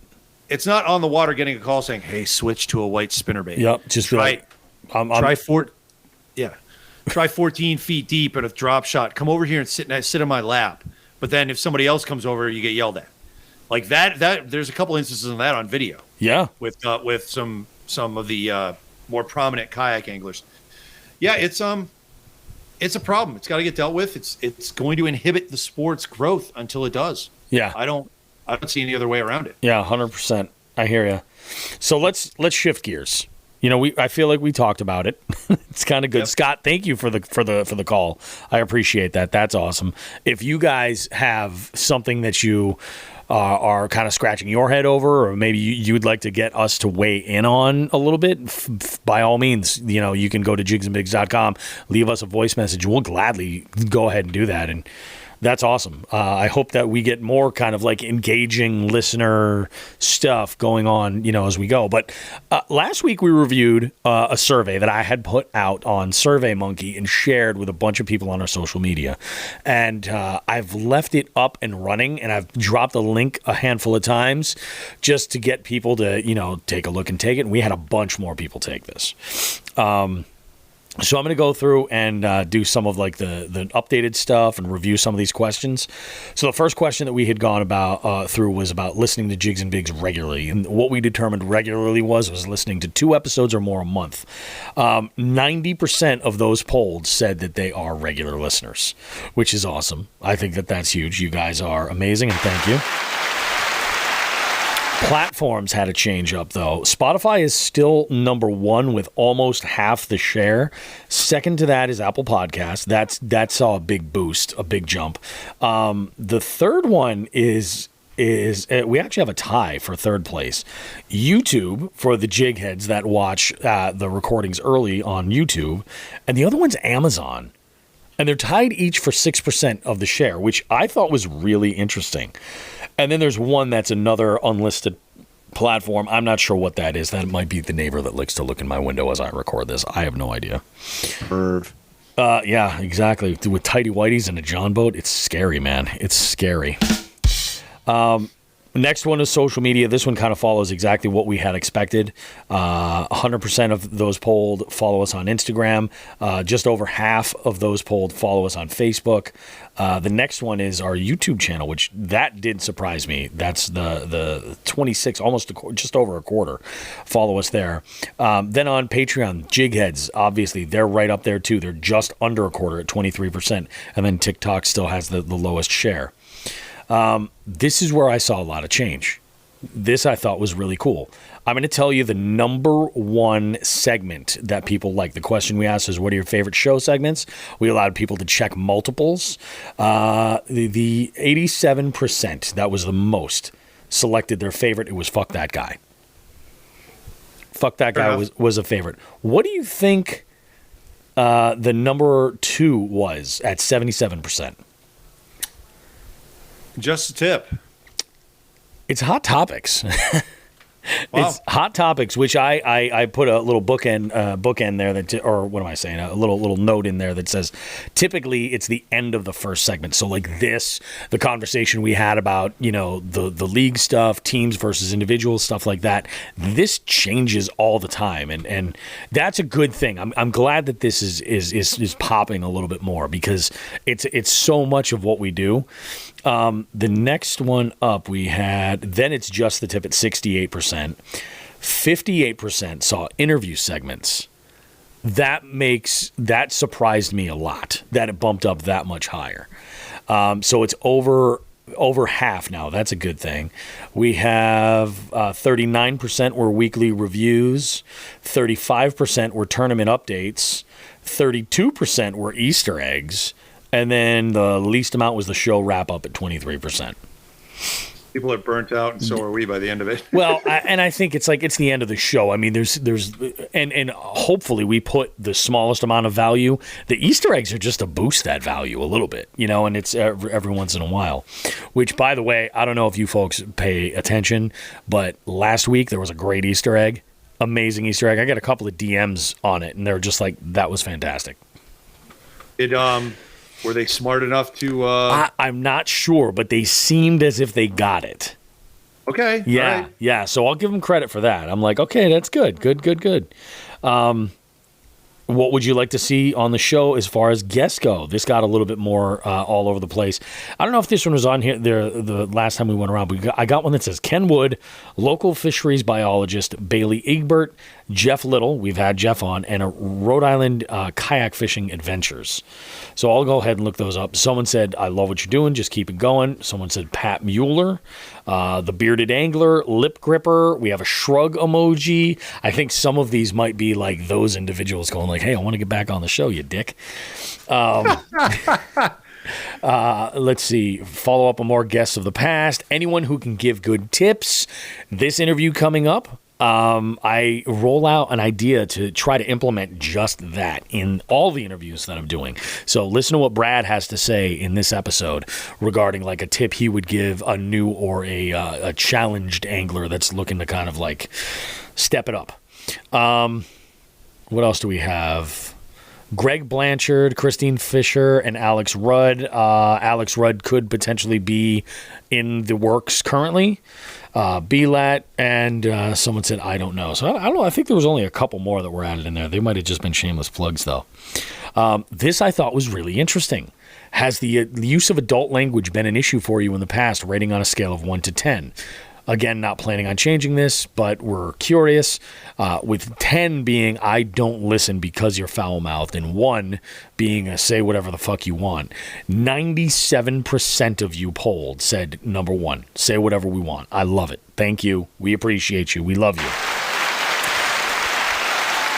There was 3%, however, that voted a 4. Which I thought was just an interesting spot to kind of like throw, like, it's not right in the middle. It's a little more left of the middle. I thought, I don't know. I just thought it was kind of funny. My God. What else do we more? What would you like to see more or less of? More tips in teaching, more ways to upgrade or configure the kayak. I keep taking less shit because I don't have the room. Then I end up needing that shit. Totally understand that. I'd like to hear more GPS coordinates where your big fish are caught. Saltwater pros started out in New England. A bait of the week segment.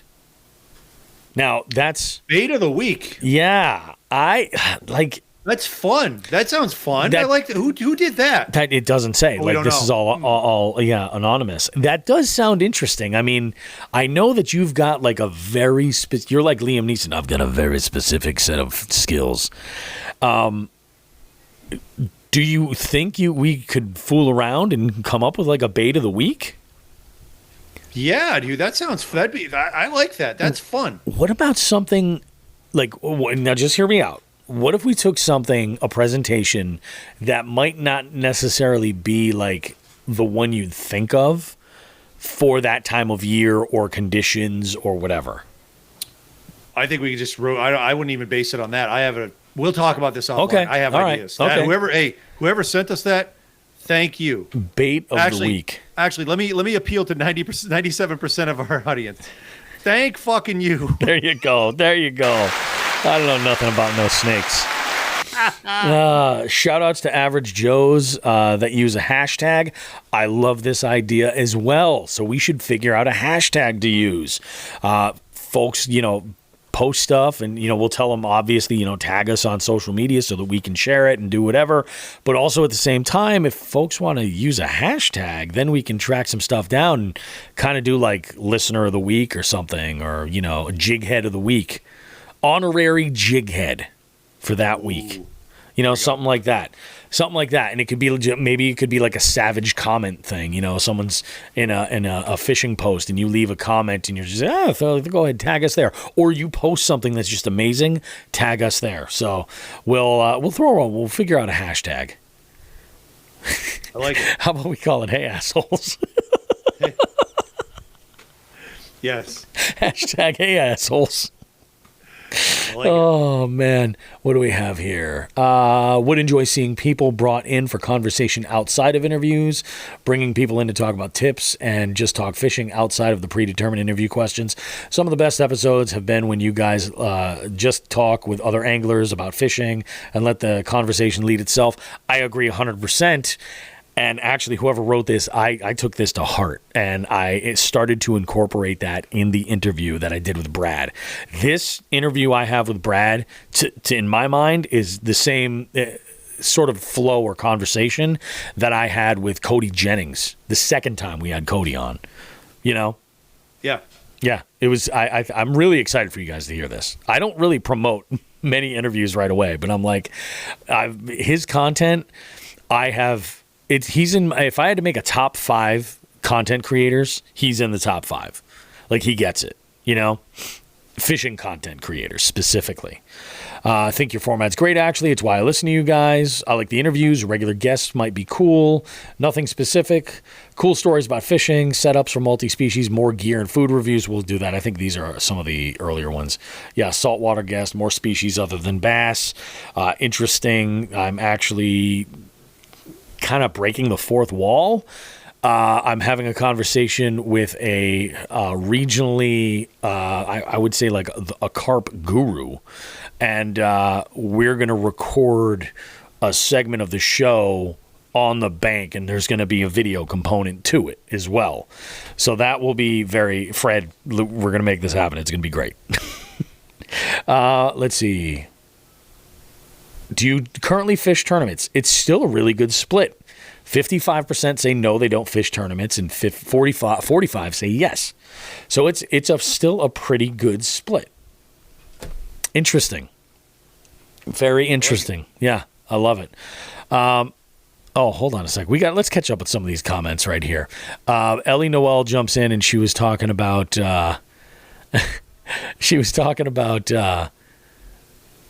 Jay Manning's background on his avatar. She says, "God bless, it's my job." Let's see. Then Loaded Potato jumps in. He says, "How do I submit the pound sign on my rotary dial phone?" You came to play. You came to play, Loaded Potato. Let's see. We got. I've got a hold on. I've got Redfish Pros for your interview if you guys want. Oh, Redfish? Hell yeah. That's something I know nothing about, and someday would love to do it because every time I've seen it, it looks freaking amazing. Red fishing on like freaking jet boats. Yeah, I learned a lot. We tried for them at the end of the charter we got in North Carolina. Mm-hmm. We could talk for a while about that. Dude, we should definitely do that. I think that's a good idea. We got good stuff happening. This is good. Big ass bay boats. You want to talk about fishing with Zara Spooks, man? Redfish, crushing them, shallow, bang. Yes, sir. Crushing them.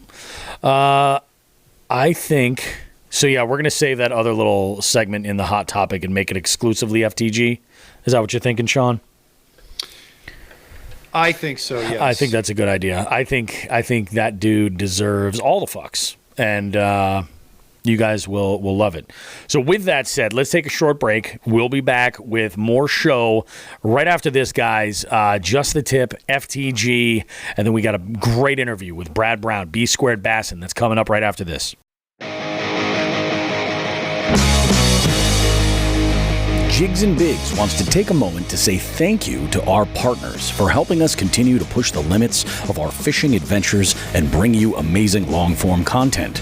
We want to thank Old Glory Outdoors in East Brookfield, Massachusetts. Old Glory has an amazing selection of fishing tackle, including Sixth Sense, Guggen Baits, X-Zone Lures, Shimano, Daiwa, Luz, 13 Fishing, Arc Rods, and many more.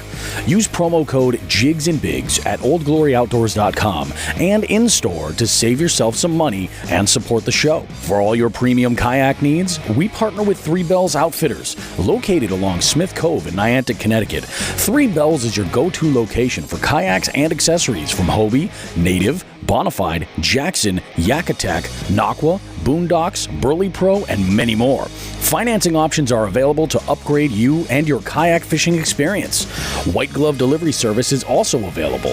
Visit threebellsoutfitters.com for more info, and don't forget to tell them that Jigs and Bigs sent you. When it comes to high-quality polarized sunglasses, we've partnered with Torres. They provide stylish sunglasses in a variety of frames that are light and fit comfortably on your face. The polarization cuts glare and allows you to see the whole picture, helping you identify what's below the water's surface. They have a 60-day, risk-free trial, lifetime warranty, and free shipping. Plus, you can save yourself 10% with the code JIGSandBigs10 at checkout. Visit Torrege.com to check out their selection. That's www.torege.com. Again, we cannot thank our partners enough for their support. Please consider supporting them and supporting the show in the same process. Thanks.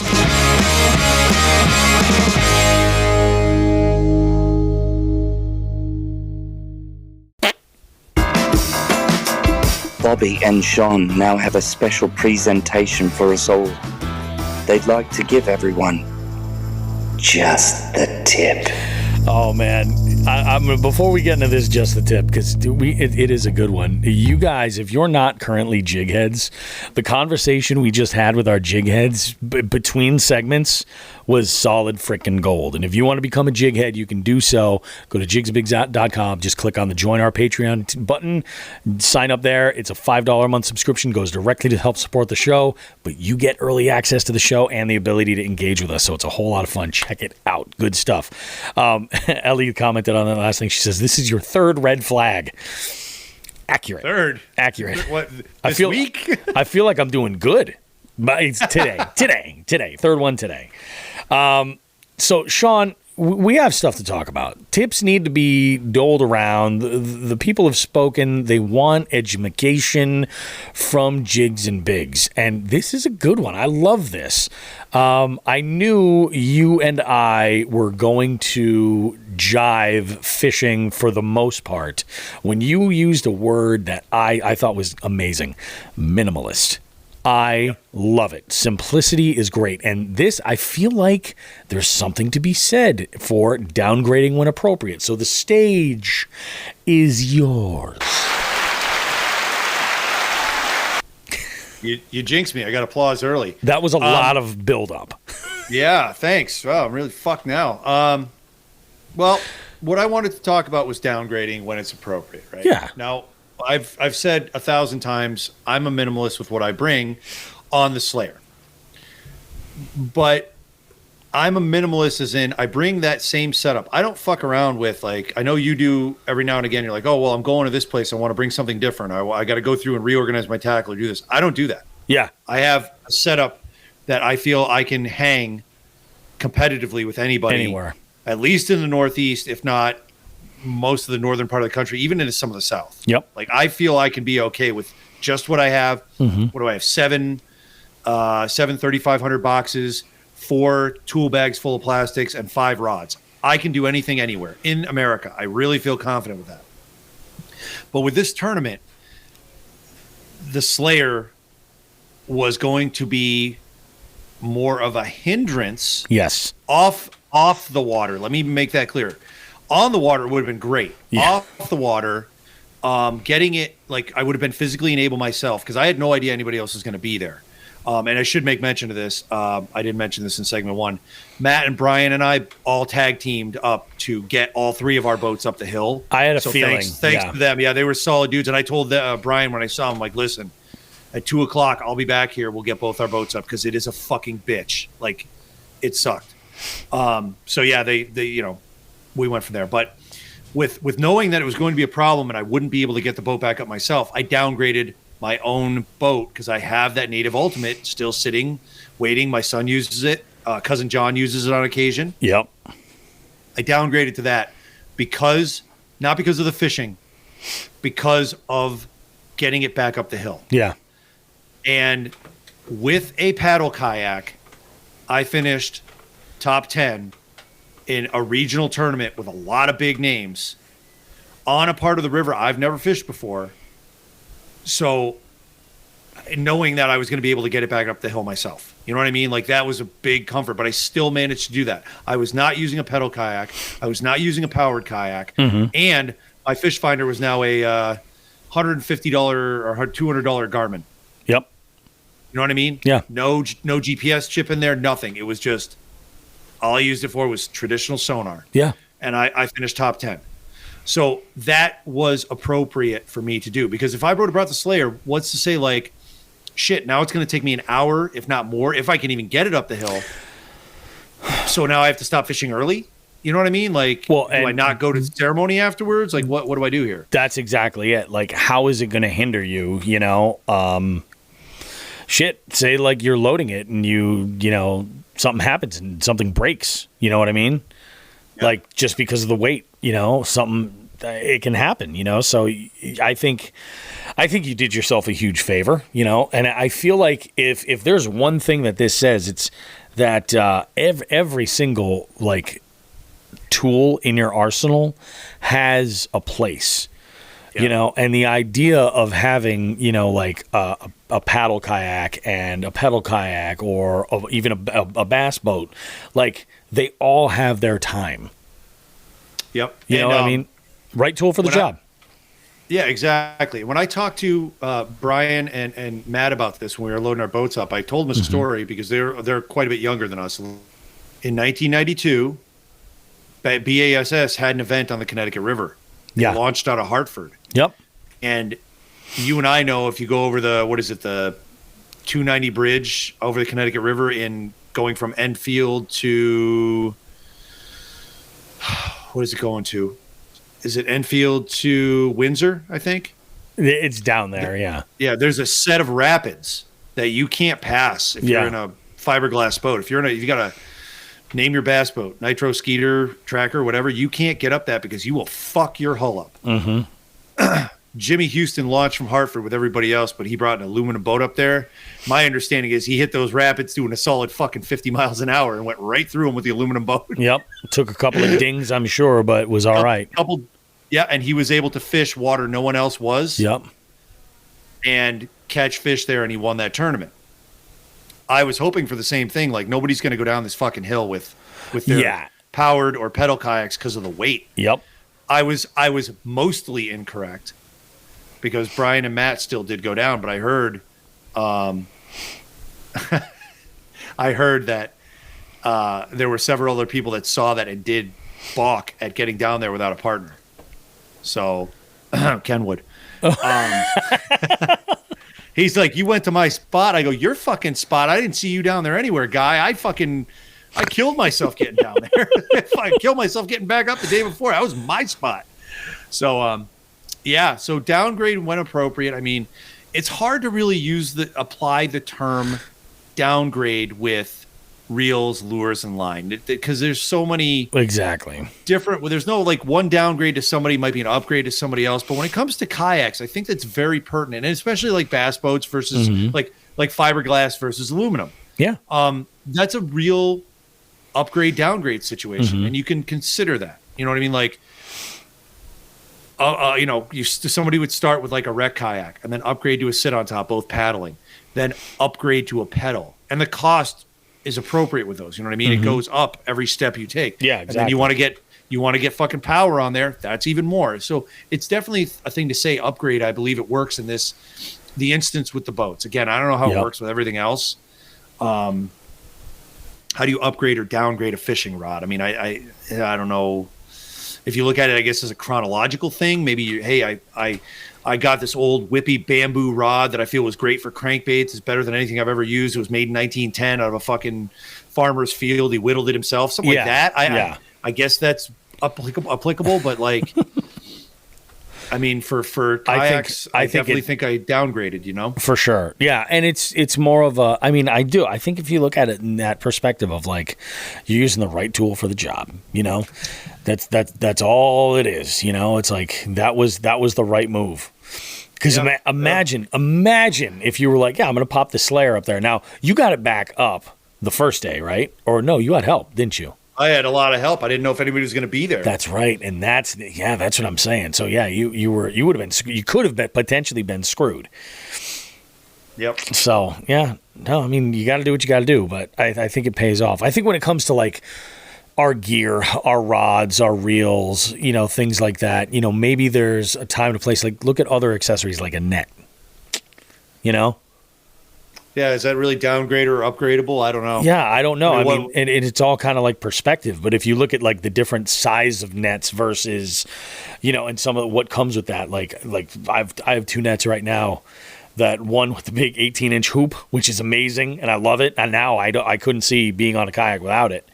But using that folding net that I have when I was on my Ascend, it was what I needed for the job because I had nowhere to store it on there. Yeah, so it's like exactly. it taking up less space was really helpful. So no, I think you nailed it. Yep. There you go. So really the bottom line of this whole upgrade, downgrade, anything is know the situation you're in and use the appropriate tool. Goddamn right. I think you and I can agree on that. Yep. All right, let's get angry.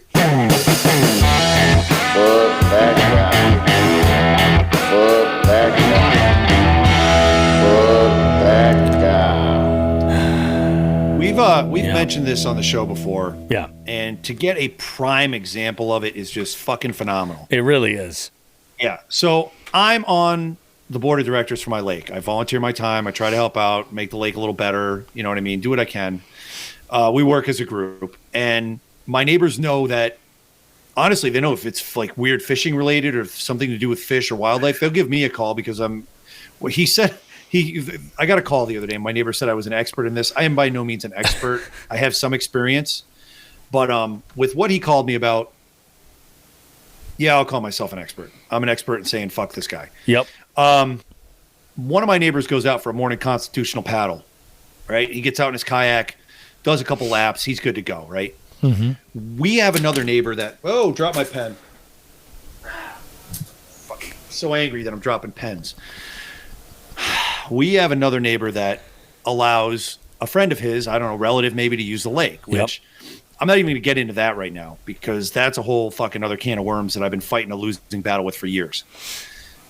This guy comes on our lake. I always see him out in a canoe. I always see him standing up. I always see his kid in the canoe. I always see both of them never wearing life vest. Again, another thing I can bitch and moan about. Exactly. But my kayaking neighbor goes out, sees the guy in the canoe, waves hi. He's a polite guy. Keeps going to my end of the lake. Gets to my end of the lake, sees something floating in the water. It is a 20-plus inch dead pickerel. That sucks, right? Not as much as you'd think because that pickerel had its throat slit and was floating there dead. So my neighbor says, what the fuck? That doesn't look right. And, looked over at canoe guy over there, went over to him and said, hey, did you do that to that pickerel? The guy said, yeah, they're a real nuisance. I don't want them around, so I dispatch them whenever I can. So I got that phone call from my neighbor, and he said, I don't think that's right. And I said, you're goddamn right it's not right. This guy's a piece of shit. People kill pickerel. Well, we'll get into it in a second. But with my situation, those of us that are on this lake, it is a small private lake. We pay dues every year to make sure that the water quality is decent, the fucking dam doesn't break, because people below downstream that are not involved with having waterfront property are going to be pissed. Yep. And I've heard irrelevant and ridiculous complaints from downstream about things that have nothing to do with us or the dam or anything else, but people like to complain. And it's easy to point the finger. So we put a lot of time and effort into making sure this place is, the fish species are doing their thing and not being bothered. The access is limited because, it's a private lake. If something happens on the lake, we're responsible for it. Exactly. And we have somebody who comes in from outside who's not paying a dime and not wasting any of his time, helping us, and he's fucking killing the fish. I don't give a fuck if it's bluegill. I don't care what species it is. Yeah. He's killing the fish in there. They're not his. On top of that, it's a native fish. We've said on the show before, there's 3 native fish in Massachusetts. Chain pickerel, yellow perch, and brook trout. All right? Everything else has been stocked at one point or another. Largemouth, they came out of the Texas-Oklahoma region. They were stocked probably during the Industrial Revolution. Smallmouth are from west of the Rockies. They were probably stocked at the same time. Rainbow trout, same thing as smallmouth. There's nobody knew about fucking invasiveness or cared in the fucking 18 and 1900s because it was just like, hey, we now have the ability to make ice to keep fish cool in tanks and ship them across country. Just like there's an Atlantic shad run that happens every year in like Oregon and Northern California. Yeah. Because some asshole brought them out there, threw them in a fucking river. They figured their shit out and returned there every year. Gotcha. Why? Well, again, they didn't know any better.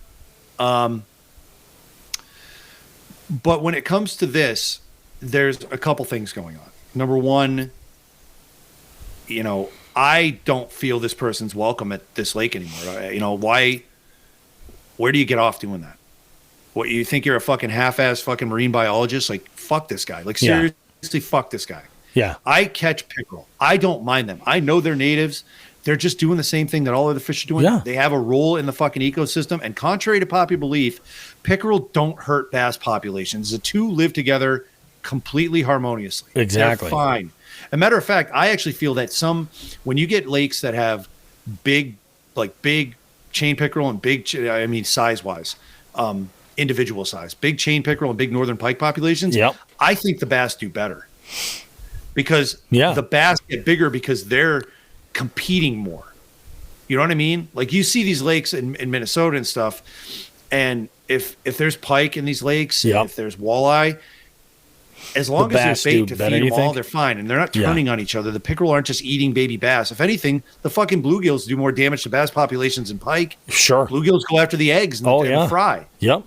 You know, pickerel are prey for bass until they get to a certain point. At that point, you know, they're mostly chasing around fucking shiners and smaller fish. I wanted to go down the path of, so this guy just kills things. Is he a fucking serial killer? What else is he killing? You know, what is he, 12? Yeah. But it's just such an overwhelming sentiment throughout the country that, and it's not, I don't think it's from really competitive anglers. This is where I think competitive angling hands are clean. Yeah. It's from the weekend angler. Yeah. Who goes out and loses 5 lures in a row to a pickerel or a bowfin, or, you know, snakeheads are completely different because they're not even native to this fucking part of the globe, but bowfin are. Yeah. You know what I mean? So the snakeheads are doing a lot of damage. I understand when these people in Maryland and Virginia are seeing the snakeheads do that kind of damage. And you know what? People in the Mississippi River are seeing the damage that all the Asian carp species are doing. Yep. Those I'm okay with. If they're being killed for a reason, like, are they being used for food? You know, people cook the snakeheads. Are they being donated to whether food banks or whatever? I get that. But the problem is there's too many fucking amateur marine biologists out there that say, I don't like pickerel. I have problems with them. They kill them. Yeah, they throw them up on shore. Even when my neighbors had said, remember the conversation we had? I think we had it on air. I think so. One of my neighbors said, hey, is that a pickerel? I said, yeah. Kill it. Throw it up on shore. I said, absolutely fucking not. And I put it back in the water. Yeah. I'm going to go ahead and just call everybody out who's doing this shit. If you're fucking losing lures to fish with teeth, you need to change your tactics and learn how to be a better angler. Definitely. I'm saying that fucking straight out. Yeah. And Ken said the same thing at dinner last night. Yeah. Because I was explaining this whole problem. If you're losing fucking lures, use braid. Use a leader. Yeah. What the fuck? Why kill stuff? It's pointless. It's immature. It's destructive. There's no point to it. They're not hurting anything in the water that you want to catch. Yeah. If you're catching pickerel, guess what? Bobby, have I told you my secret for if I catch too many pickerel and I'm trying for bass? No, it's not. I change lure colors. I'll keep the same style of lure on. I'll change colors. And usually that does it. I could see that with that being the case. I have for some reason, like really dark colors in pickerel are a lot better, but I rarely catch on green pumpkin. You know? And I can. I'm not going to open up my records, everybody. I can see in my records. I'll go to a lake, and if I see at any fishing outing, my first 2 or 3 catches are pickerel. Usually it's about 3. Yeah. If I see 3 in a row, that's when I change colors. Huh. And usually it works, and then you'll see largemouth and smallmouth right after it. No shit. That's how simple it is. Huh. But people think that these things are everywhere, and they're just destroying every fucking bass, which are invasive. Yeah. Yeah. And it's just needless destruction. But when I'm not you trying to think be about bleeding it, hard about this. Yeah, exactly. All these fish have a fucking place in the ecosystem in North America. I'm not talking about snakeheads. I am not talking about the fucking multitude of carp species that are doing all sorts of damage. Yeah. All right. I am concerned with the toothy species that are native to North America, whether they're on the wrong side of the country or not. Yeah, exactly. All right. At this point, we're 100 years into this shit. They're here. Yeah, exactly. They're fucking native now. You're not going to undo it. Correct. So I'm disgusted. I'm really upset. Yeah. That this asshole's doing it. I can't say fuck him enough. And I next time we have a meeting with the board, I'll be like, look, we got to have some teeth with this because we're doing a lot of work with time and money, and people are fucking coming in here and doing this shit. Like, no. Yeah. Yeah. That's not going to fly. This is not acceptable. Like, there needs to be some sort of, there needs to be some sort of fucking consequences for this. That they absolutely, at least this guy can't fucking come back here. We don't want him here. And I think that's more than reasonable. Yeah. It's just fucking ridiculous. More than reasonable, man. So fuck that guy. I think we can all echo that. I did hear a lot of that from the folks I spoke with about it yesterday and the day before. It's fucking bullshit. Yeah, it is. Yeah. Shit like making decisions where it's not your place. And I've said this too. Dicks. I eat fish. I eat fish that I catch. I have taught my kids and anyone that will listen. Yep. Kill when you're going to eat something. Yeah, Don't exactly. kill needlessly. Dude, and I'm not talking about accidentally gut hooking a fish. That is an accident. Yeah, exactly. Slitting a fucking pickerel's throat and letting it float and die. That's intentional and That's douchey. a piece of shit. Yeah.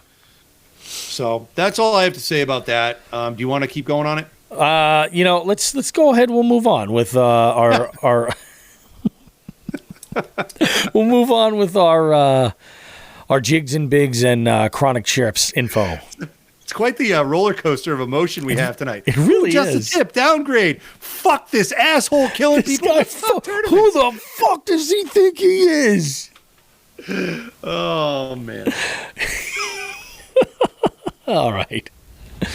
Good Lord. I hear drums.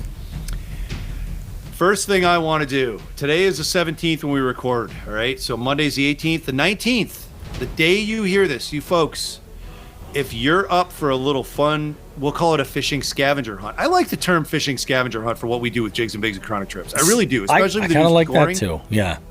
It really makes sense.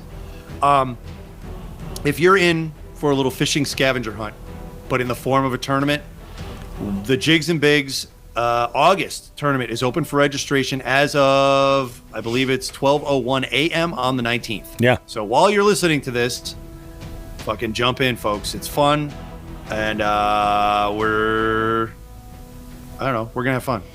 It's I going to don't be a have much else to blast. say about that. It's gonna be a blast. Meanwhile, right now, registration is closed a couple days ago for Chronic Trips for the July tournament. We ended up getting 15 folks in.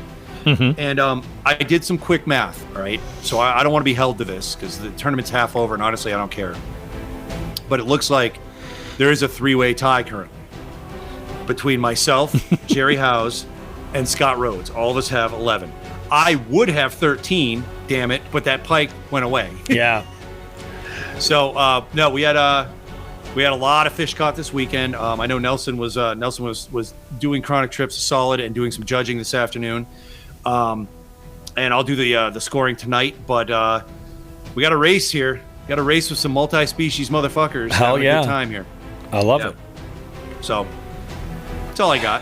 Good stuff, man. Good stuff. There's my mini Dothraki wedding, more like a what is it? A fast food wedding. What do they call them in Vegas? Not a fast food. A wedding. drive-through wedding? Drive-through wedding. Fast Drive-through food wedding, yeah. Fast food wedding. Welcome to Wendy's. You want to get married? You want that shit supersized? What? I'll We take got a baconator We got snakes. and a blonde. I don't know nothing about no snakes. Why did I just sound like fucking Joey Diaz right there? Oh, good Lord, man. Good Lord. So there's the tournament section. We're gonna keep the tournament section on the Jigs and Bigs and Chronic Trips. I think that's a bold move. Keep the focus there, yeah. Yeah, it's stuff that this is our audience, so we'll keep it at that. I mean, there's a lot of other tournaments out there, and I'm sure I'll talk about the ones I'm involved in our week reviews. Reviews, exactly. Yeah. Sweet. Anybody has tournament questions, they can always send us a message or swear at us or whatever. It's all good. We can include all kinds of shit all over in the show too, you know. Yep. I fucking love it. Great interview coming up. We've got B Squared Bassin on Instagram. Brad Brown, that's coming up in this next segment. This is a long discussion. We go and we cover all kinds of good stuff. I'm really hoping to get down to Tennessee soon and fishing with this guy. And I think you're really going to like it. If you don't follow him, you should. And get ready to laugh. He's got some really, really, really good, funny content for you guys. We'll see you right after this. See you in 60 seconds.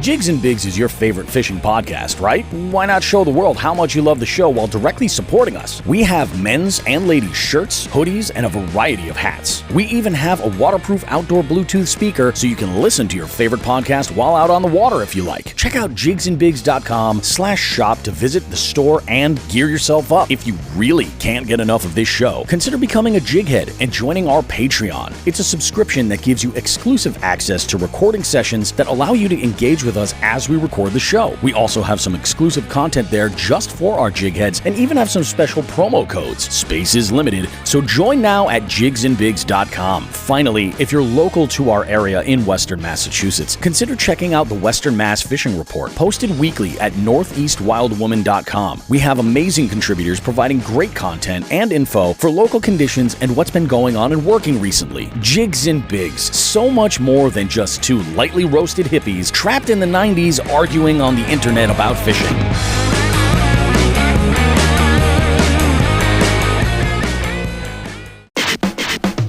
Alrighty, guys, Bobby roast beef with another interview here for Jigs and Bigs, and I got one that we've been really looking forward to doing here for quite some time. I got the one and only. You've 100% seen his reels on Instagram. I promise you, he's made you laugh at least a dozen times in the last 30 days.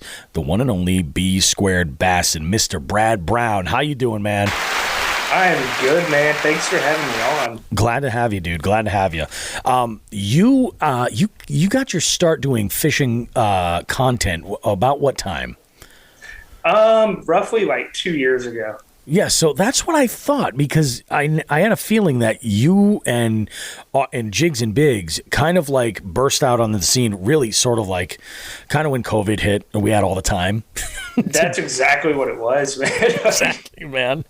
It's wild. It's just nuts. But yeah, I feel like, you know, I had always wanted to do something fishing related, had all this time and just dove in and did it. And I remember seeing your stuff popping up all the time and I was just like, oh, this guy knows what's up. This is awesome. Now, go ahead and tell us. I'm a sucker for like a good origin story. Tell me about how you got into fishing, who it was that kind of introduced it into your life, and walk me along the road of like how you got from the early beginning there to where you are now, where you're creating content. You're also competing too in tournaments, kayak tournaments, right? Yeah. That's awesome. Okay, so yeah, walk me through all of it. I've been fishing forever, as far as I can remember. Hands down, my dad got me into it 100%. Nice. And it was just very simple. Like, we didn't have a boat. We didn't have a kayak. We would wade creeks, fish farm ponds, whatever. But I was all about it. Couldn't get enough. Then it turned into, like, when we weren't fishing, we were watching fishing. Yeah. So, like, I think what really pulled me in, I'm going to say outside of my dad, as far as people I watched that made me just completely obsessed. Bill Dance, number one.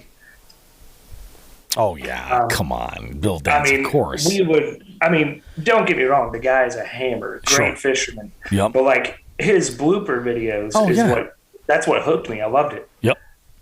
That, and, like, when I got a little older, Mike Iaconelli, just the energy he had was like nothing I had seen from fishing. And it was just, like, completely captivating to see. Like, I couldn't look away when he was on TV. Oh, yeah, absolutely. I feel like Ike kind of, like, he captures, like, the energy of like, that late Gen X generation into, like, you know what I mean? It's just something that folks, that if you're in your, you know, mid 40s to like your you know, early 30s, I think you kind of like can dial into that sort of vibe. And there's like, we relate to it or something. There's people, they just eat it up, and that really gets your attention, you know? Yeah, man. Like, he's out there like yelling, getting pumped, just being raw, and everybody else is just dry on the camera, because that's kind of what fishing was before then. You know, like. But I'll say, like, teenage me, like, I fished, but I kind of fished secretly, if that makes sense. So, gotcha. Like, my friend group, I was kind of all over the place in high school. Like, I played sports, but I was also, like, the kid that played guitar and, like, played in a band and stuff like that, skateboarded. Yep. And, like, with that group of friends, like, you don't want to talk about going fishing because nobody does it. Nobody can. Yeah, exactly. They're like, what the hell are you doing? Why do you want to go sit on the bank of a body of water and just throw a line in there? Like, that sounds exactly. Like, people just don't get it, you know? Like, it's not very punk rock. Let's be honest. No, exactly. Yeah. But in a way, it kind of is. If you think about it. And that's the thing. I feel I agree 100% because that for me that's what it was. I was way more into music and way more into going to shows and everything, and then booking shows and playing in bands and like all of this. Like the last thing you wanted to talk to that crew about was going out and fishing on Saturday. Exactly. But come to find out, we're all out there doing it now. Yeah, man, like it's crazy. Like, yeah. In one of the videos I posted a few weeks ago, like I was wearing an Expire shirt, like the hardcore band. Yep. And I can't tell you how many people that have like followed me for a good minute were like, "Oh my God, I love your shirt." And I'm like, I wouldn't even think people that listen to Expire follow the fishing page. You know, like, but it's out there. You're right. It's wild. I got to tell you, like. So I'll tell you a quick PB story. The thing that's amazing about my PB is that it's nothing to do with the fish. Like that was amazing, but that's it. You know what I mean? Yeah. It's the person I was with and the stories I was hearing when that bite happened. I remember that as clear as day as that fish. It was only last year, so it wasn't that long ago. And it makes it really, really convenient to remember the date because it was my anniversary. Oh, dude, this is perfect. Yeah, it's like everything lines up perfectly together. But I was fishing with a guy named Chris DeBari, who's a local up here. And Chris used to be a touring bassist, and he's on a couple of records of Today Is the Day. And he was just sharing all these stories about being on tour, like all over the world, like with Lemmy from Motorhead and all kinds of stuff. Wow. And I'm like, well, holy shit, dude, this is wild. And then all of a sudden, this fish just bites this jerkbait, and our day has changed completely. It was the most amazing thing. But yeah, you're right. Like, and it's funny. What is the name of the band? Sean is gonna kill me. We just bumped into a. Damn it. Sean is going to kill me. We just bumped into an apparel company. I'm going to actually dub all of this in editing. An apparel company, and the bass player or the owner of that company is I think he played guitar actually in a metal band. And Jesus, man, the name escapes me right now. See, I'm getting old. That's the problem. Dude, I am too. And like, it's just like little stuff like that. Like I'll be on it and then I'll forget like the most important detail of what I'm trying to say. Like, you got to be kidding me, man. Oh yeah, it's funny. And a lot of people have that in their life where they'll fish for a while and then there's like a lapse. Whether it's maybe they go away to school and they're in an area where they're just like, I don't know where I'm going to go fish around here, whatever. And they take X amount of time off, and then they come back to it a little bit later in life. But what was it when the bug like actually got you? Okay, so I would say my lapse was probably like high school. Yep. And then, like, I still fished, like, throughout college, but I had too much crap on my plate to really dive in, you know? Yep. I would say the bug hit me probably, like, once stuff settled down and I started, like, my actual job and had a steady schedule, weekends off, stuff like that. Yeah. And I don't know, man, I was just spending more and more time, more and more money on fishing stuff and just always going. Yeah. I definitely get that. Then, like, I'm going to say, we talked about like 2 years ago, I started making content. Yep. That was like right after the pandemic just came in and ruined everything. Right? Oh, yeah. Like, it's still so weird to me, and it feels like so long ago, even though it wasn't. Like, I can remember I'm a high school teacher. Yep. So, like, I'm teaching and I get an email talking about how we're going to be out of school for a week to kind of let things cool off, like with all the sickness. And in my mind, I'm like, heck yeah, I'm off work, Yeah, oh, of course.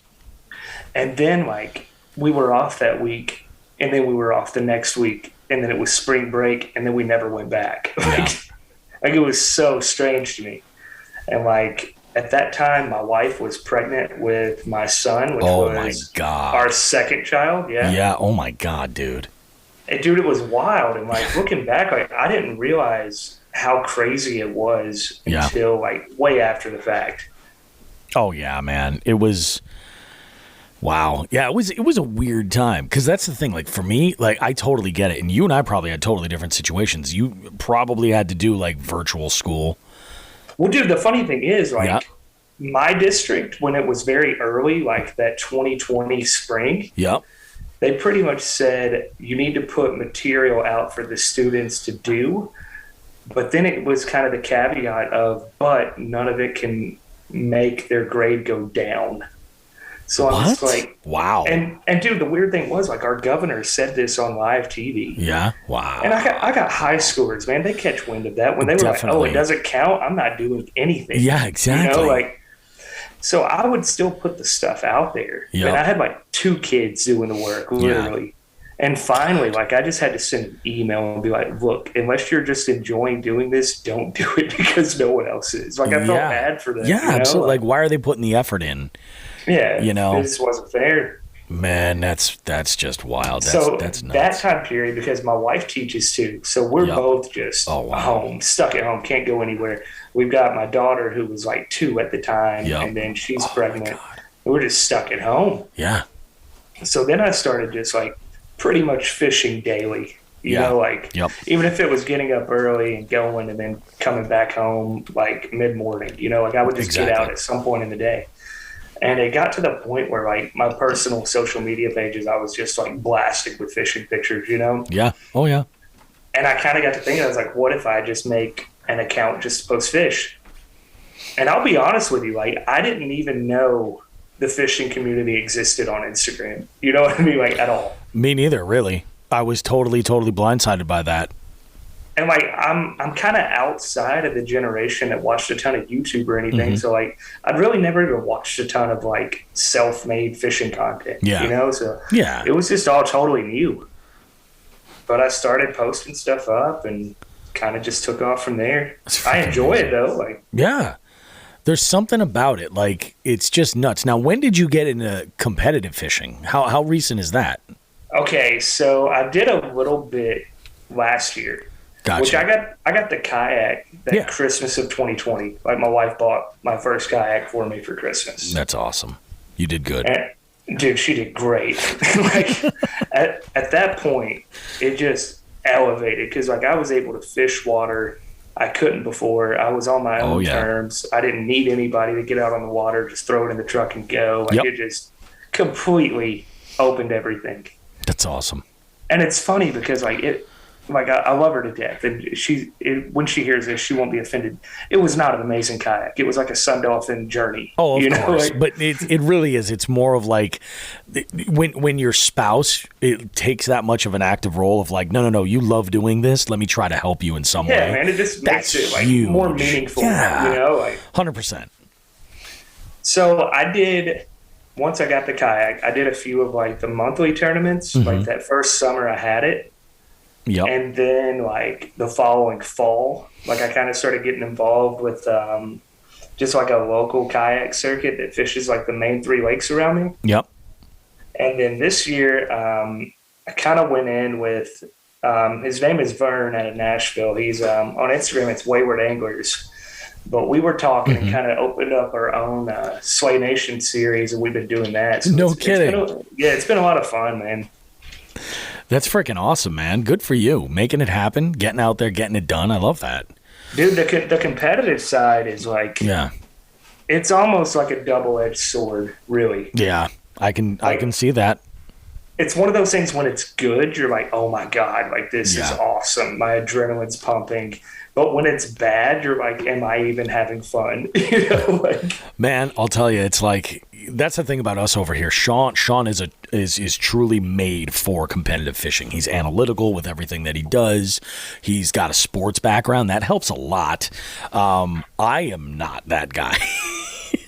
Yeah, man, like it's a different mentality. Yeah, it really is. And I mean, it's certainly not for everybody. Like if you love it, you like go for it. I have a lot of respect for tournament anglers. I'm just like, this is just absolutely wild. But like, I just know that it's not my place. I did a knockout tournament this year, and it was 64 anglers. And initially I was like, yeah, I'm going to jump in. I mean, I just wanted to see them get to 64. I wasn't planning on going to round 2, you know?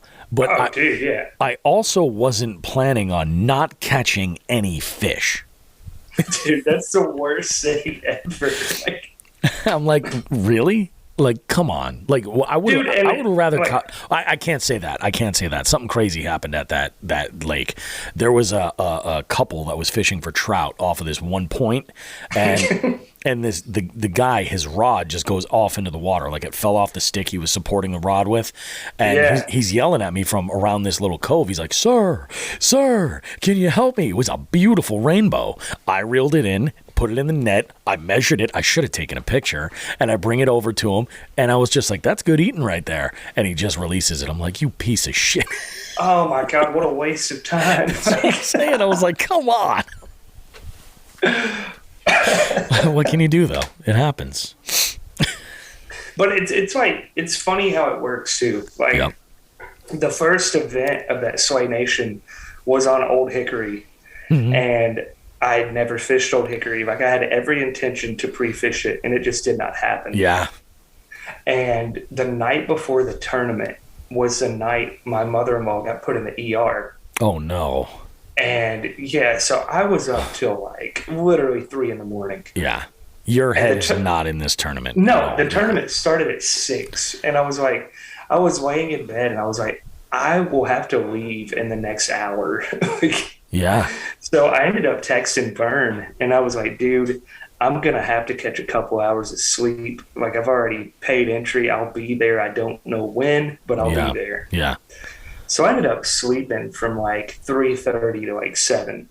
All right. And I just got up and drove and fished it. Yeah. Like I said, never fished a lake in my life, and somehow screwed around and came in 3rd. No shit, dude. That's awesome. Dude, and then like the next event was on the lake I hands down fished the most. Yep. And I had one keeper, and I was like, what is happening? Yeah. Man, it's a roller coaster ride of emotion. It is nuts, man. Oh, and we do. I do love. It's funny because while I'm not really into the competitive stuff much at all, we do our own nationwide multi-species monthlies, and they're a blast. And Sean and I had taken a month off, and we're just like, no, well, this is for the listeners. Let's let them do that. And then literally, like in the last episode, he goes, oh yeah, I want to play too. And I'm like, you know what? Screw it. Let's enter, whatever. Of course, he places in the top 3. I'm like, I'm there. I have 2 points. I don't even care. I'm just like, whatever. It's fun. And I love seeing, we had a 7-year-old kid from Florida, Rory Fishing Outdoors. And, he's 7? Yeah, he's 7, and he doubled my points. Oh my God, that's awesome! Good for him, man. Yeah, and this kid is an animal. Like, he's catching peacock bass. Like, I mean, crazy. Dude. 7 years old, absolutely nuts. That kid's gonna be a legend. Like. Yeah, he's something else, man. It's just absolutely nuts. We share some of this stuff on our story every once in a while, and really, really just unbelievable. Like, and I guess his dad had suggested, oh yeah, we should try this, and just to see where he placed, and he did great. I'm like, he's putting fish on the board more than I'm even doing. That's unbelievable. That's awesome for his dad too. Yeah, it's so taking cool. interest and help him. Like, I love that. Definitely. And kids and fishing are like. It's such a challenge with kids. My kids are much older. I have one, my oldest is going to be 18 this summer. My youngest is going to be 13 next spring. But my wife was like, oh, maybe you should take out Delaney for take her out in your other kayak, because I've got the first kayak that I bought. I've still got it, and I'm like, that's a good idea. It's just not set up for the trailer. So I decided, I was like, we're gonna get her a little inflatable raft and a paddle. Yeah, I needed the paddle anyway for that other boat, and she's like, I put her in that, and she had a good time. I tethered her to the back of my kayak. We fished for, I don't know, I think we covered about 1.5 miles. And it was a good time, but that raft is not going to cut it for her, though. Definitely not. I'm going to put the work in and get that trailer set up. But yeah, like, especially if she's into it. Yeah. I mean, who knows? And it might just be a phase, but I remember the first time I brought her out, and it was a bad thing. It was like her first or second cast, and she was throwing a finesse jig. I was so blown away with it. And she hooks little, 11 to 12 inch largemouth, and she's absolutely delighted. Holy cow. Probably, yeah, one of the best pictures I've ever taken with her was holding that fish. Unbelievable. Dude, that's like the pictures you look at it and it's like a real smile. You know, like it's not a pose. Absolutely genuine. Yeah, it's just absolutely wild, man. Now, what about as far as your preferences for fishing? Like, what's your favorite season? What's your comfort zone? I would say like my favorite season is spring, like early spring, hands down. Yeah. Water's like just starting to warm up. When it's starting to warm up, but it's not like you walk outside and you're immediately like, oh my God, I'm sweating. Yeah. You know? Yeah. That is nice. And plus, like, just when they're up shallow, and I feel like that's when they're getting after it and like really attacking baits. Like, dude, it's my favorite. That pre-spawn bite is just, it's out of this world. Like, that's what you look forward to every year. Get a few topwater fish. Yeah, that's where it's at. My least favorite, honestly, like, I can deal with summer dog days just because, like, I know what to do at this point, and it's not fun, but I know I just need to Texas rig a fat worm and drag it around, and it'll be pretty much. Yep. But my least favorite, hands down, and I don't understand it, fall. Fall sucks for me. Fall? Absolutely. Oh, okay. And, like, it's so funny because, like, if you're involved in the fishing community, you see everybody like, oh, the fall feed up is on, like shad this, shad that, and they're catching just monsters. Yep. And I go out and catch maybe one, and I'm like, this freaking sucks. Yeah. I catch more in the dead of winter than I do in like October, November. You know, it's funny. That's what I was going to ask you about. So you're based in Tennessee, right? Yeah. Now, what are your winters generally like? Like, you guys don't get ice down that far. Generally, no. Okay. Like, all right. Okay, our winters will be... it will get cold for us, like, circumstantially. Like, I mean, for you, you're in New York, right? No, I'm in Massachusetts. Same line of latitude, pretty much. So, yeah, either way, my cold is not your cold. Yeah. So, like... It's generally between, like, 40s and, like, lower 30s. That's definitely doable. Yeah. And, I mean, you'll have, like, the off days where it's, like, in the 20s or wind chill or something. Yeah, yeah. Obviously, we don't get a ton of snow. We don't get a ton of ice. Yep. Like, that's good to know, man, because it's one of the things I was telling Sean earlier was that my goal, I really think, for especially 2023, but even now, whatever I can squeeze in, is to do at least one trip a season where I get out, record an episode with somebody, fish their waters, and kind of like bring that experience to the listener. And we can still obviously include a bunch of other stuff, but what that buys us is the opportunity to travel south in the winter. And, we can ice fish up here, and that's good, and that's a good time. But it would be really kind of nice to catch some open water fish in like February. Oh, dude. It would be. Some of the like better fish that I've caught the past few years have been in like January. Yeah. And don't get me wrong. That's crazy. Like, it's slow, but like if you're catching, they're better fish. Like no kidding. Yeah. Huh. I have to wonder, is it like super finesse when it's that cold? Dude, oddly, like I just throw an A-rig. Like, oh yeah. Okay. All right. I just creep that A-rig. Like I ride or die with it. Yeah. No, that makes a lot of sense. I wasn't even thinking about that. A-rigs are actually, you can't use them in Massachusetts. Like at all? I think you can if there's only 2 hooks. So you get 2. We get 3 hooks. So yeah. Oh, okay. All right. So you get 3. But still, I mean, yeah, that's the presentation. Like, I get it, Dude, the funny thing is, like, probably up until like 3 years ago, I didn't know I could only have 3 hooks. Oh, man. I was just swinging 5 without a care in the world. That's awesome. And I was on my cousin's boat. We were actually fishing a tournament. And he just happened to glance at my A-rig and was like, dude, what the heck are you doing? Yeah. I was like, what do you mean? Cut that off. And he like throws me his pliers. He's like, you need to clip 2 of those like now. And there's like TWRA boats creeping around. And I'm like, dude, I had no idea that I wasn't supposed to be doing that. It's all about the lessons that you learn, though, That's wild. I mean, it's just kind of stupid to me, too, though. Yeah. Because I'm like, I can have 3 hooks, but I could throw a jerkbait with 9 hooks, technically. In theory, yeah. Like, what are we talking about? It's wild. It's all about the wording. Like, I think they don't call it number of hooks, per se. It's lures. And that's what they look at it as. You can only have so many lures. Yeah. So I'm not 100% sure. Like, every state's different. There's always these things here and there. Like, you get people all the time. Like, we're an anti-lead state, you know? Really? Yeah. It's like, I mean, and it's so particular. It's got to be less than an ounce, and it's got to be something that's apparently in contact with the bottom. So from what I gather, swim jigs, chatterbaits, spinnerbaits, that's fine. But I guess drop shot weights would be a problem because they drag on the bottom. You know, most other jigs. Yeah. Tungsten, everything. Yeah, or I mean, there's other alloys too, bismuth and tin and things that you can use. But I mean, you know, tungsten is worth the investment. Like, I started using tungsten and I make it work. Dude, it's one of those things. Like, I made fun of it until I bought it, you know, and I'm like, okay, I get it. It really does. Like, it does make a big difference. It's just wild. It's more sensitive, man. Oh yeah.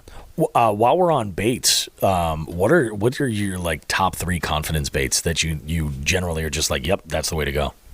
Okay, I don't care what season it is. There's going to be a jig tied on. Yep, definitely agree with that. Other than that, I'm a crankbait guy. Love throwing crankbaits. And this is embarrassing, but dude, give me a freaking Ned rig.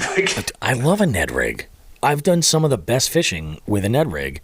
Dude, you catch so much crap for it too. It's nuts. Online, like, people lose their mind. Like, oh my gosh, it's not even challenging. All it does is catch small fish. I'm like, you guys are so wrong. Yeah. Oh, it's absolutely, like, you couldn't be more wrong. And dude, like, I don't understand the people saying like, oh, it's too slow for me. Like, if you've ever fished a Ned, like, it's honestly probably faster than fishing a Texas rig or something. Like, in a lot of ways, it really is. And there's so many, like, the whole thing for me, I love versatile baits.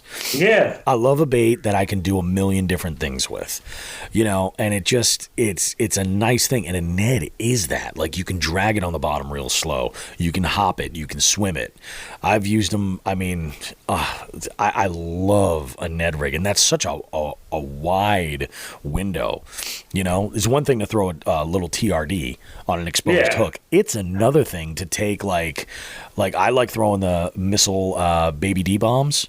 Oh my God, they're the best. They're the perfect size on these. Have you thrown the Ned bomb? I haven't thrown the Ned bomb, and I've seen them, and they look amazing. Sick. They are sick. Yeah, I love them. So basically, like, it's the same profile as like a finesse TRD or whatever. Yep. But if you've thrown like Missile Bait's quiver worm, it's got the same tail as those. Oh, really? So that's got to be moving like crazy, just dead sticking. Oh, wow. You can dead stick that thing and get smashed. Yeah, I believe it. That's wild. Man, that is absolutely wild.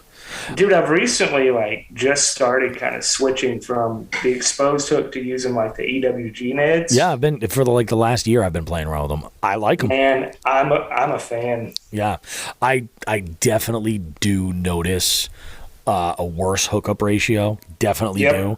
But at the same time, like for me, it's more of like, I'll take the risk to throw it in the heavy cover because I'm a braid to leader guy, and if I break off, now I'm tying 2 knots. Yep, and I hate it. Yeah. Oh my God, there's nothing worse than being on the water and having to tie a leader. Yeah.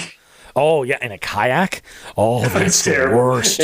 Especially if there's any wind, like your line's blowing everywhere. You're just like, oh my God. You're like on the bank in a tree, and you're just like, okay, cool. It's my double uni. Everything's good. Boom. Or if you're at that point, you're not tying FG knots. You don't have the time for that. No way. Either that, or you're bringing additional spinning combos. Dude. I've even had the moment where I'm like, do I just throw it on straight braid and not care? I've done it. Yeah. I have to. Yeah. I mean, I think everybody's got, and if you're throwing it into heavy enough stuff, you don't need to necessarily worry about it. But it's wild, man. Like, I love like those baby D-bombs. I love them because they're so flat. And I'll put them on a really light Ned head, like a 16th ounce. Yep. And I think, personally, that slower fall in really, really cold water just gets hammered. Dude, it does. And that's what I was going to say. That's the one downfall of the EWGs is it's hard to find them light. You know? A lot of people like the big, heavy ones, but... And I like the slow fall, man. Yeah. It's, I mean, I probably have the most variety of weights when it comes to in my terminal tackle box when it comes to Ned heads? Dude, I don't see a problem with it. Yeah, man. I love it. If there was, this is a new one too.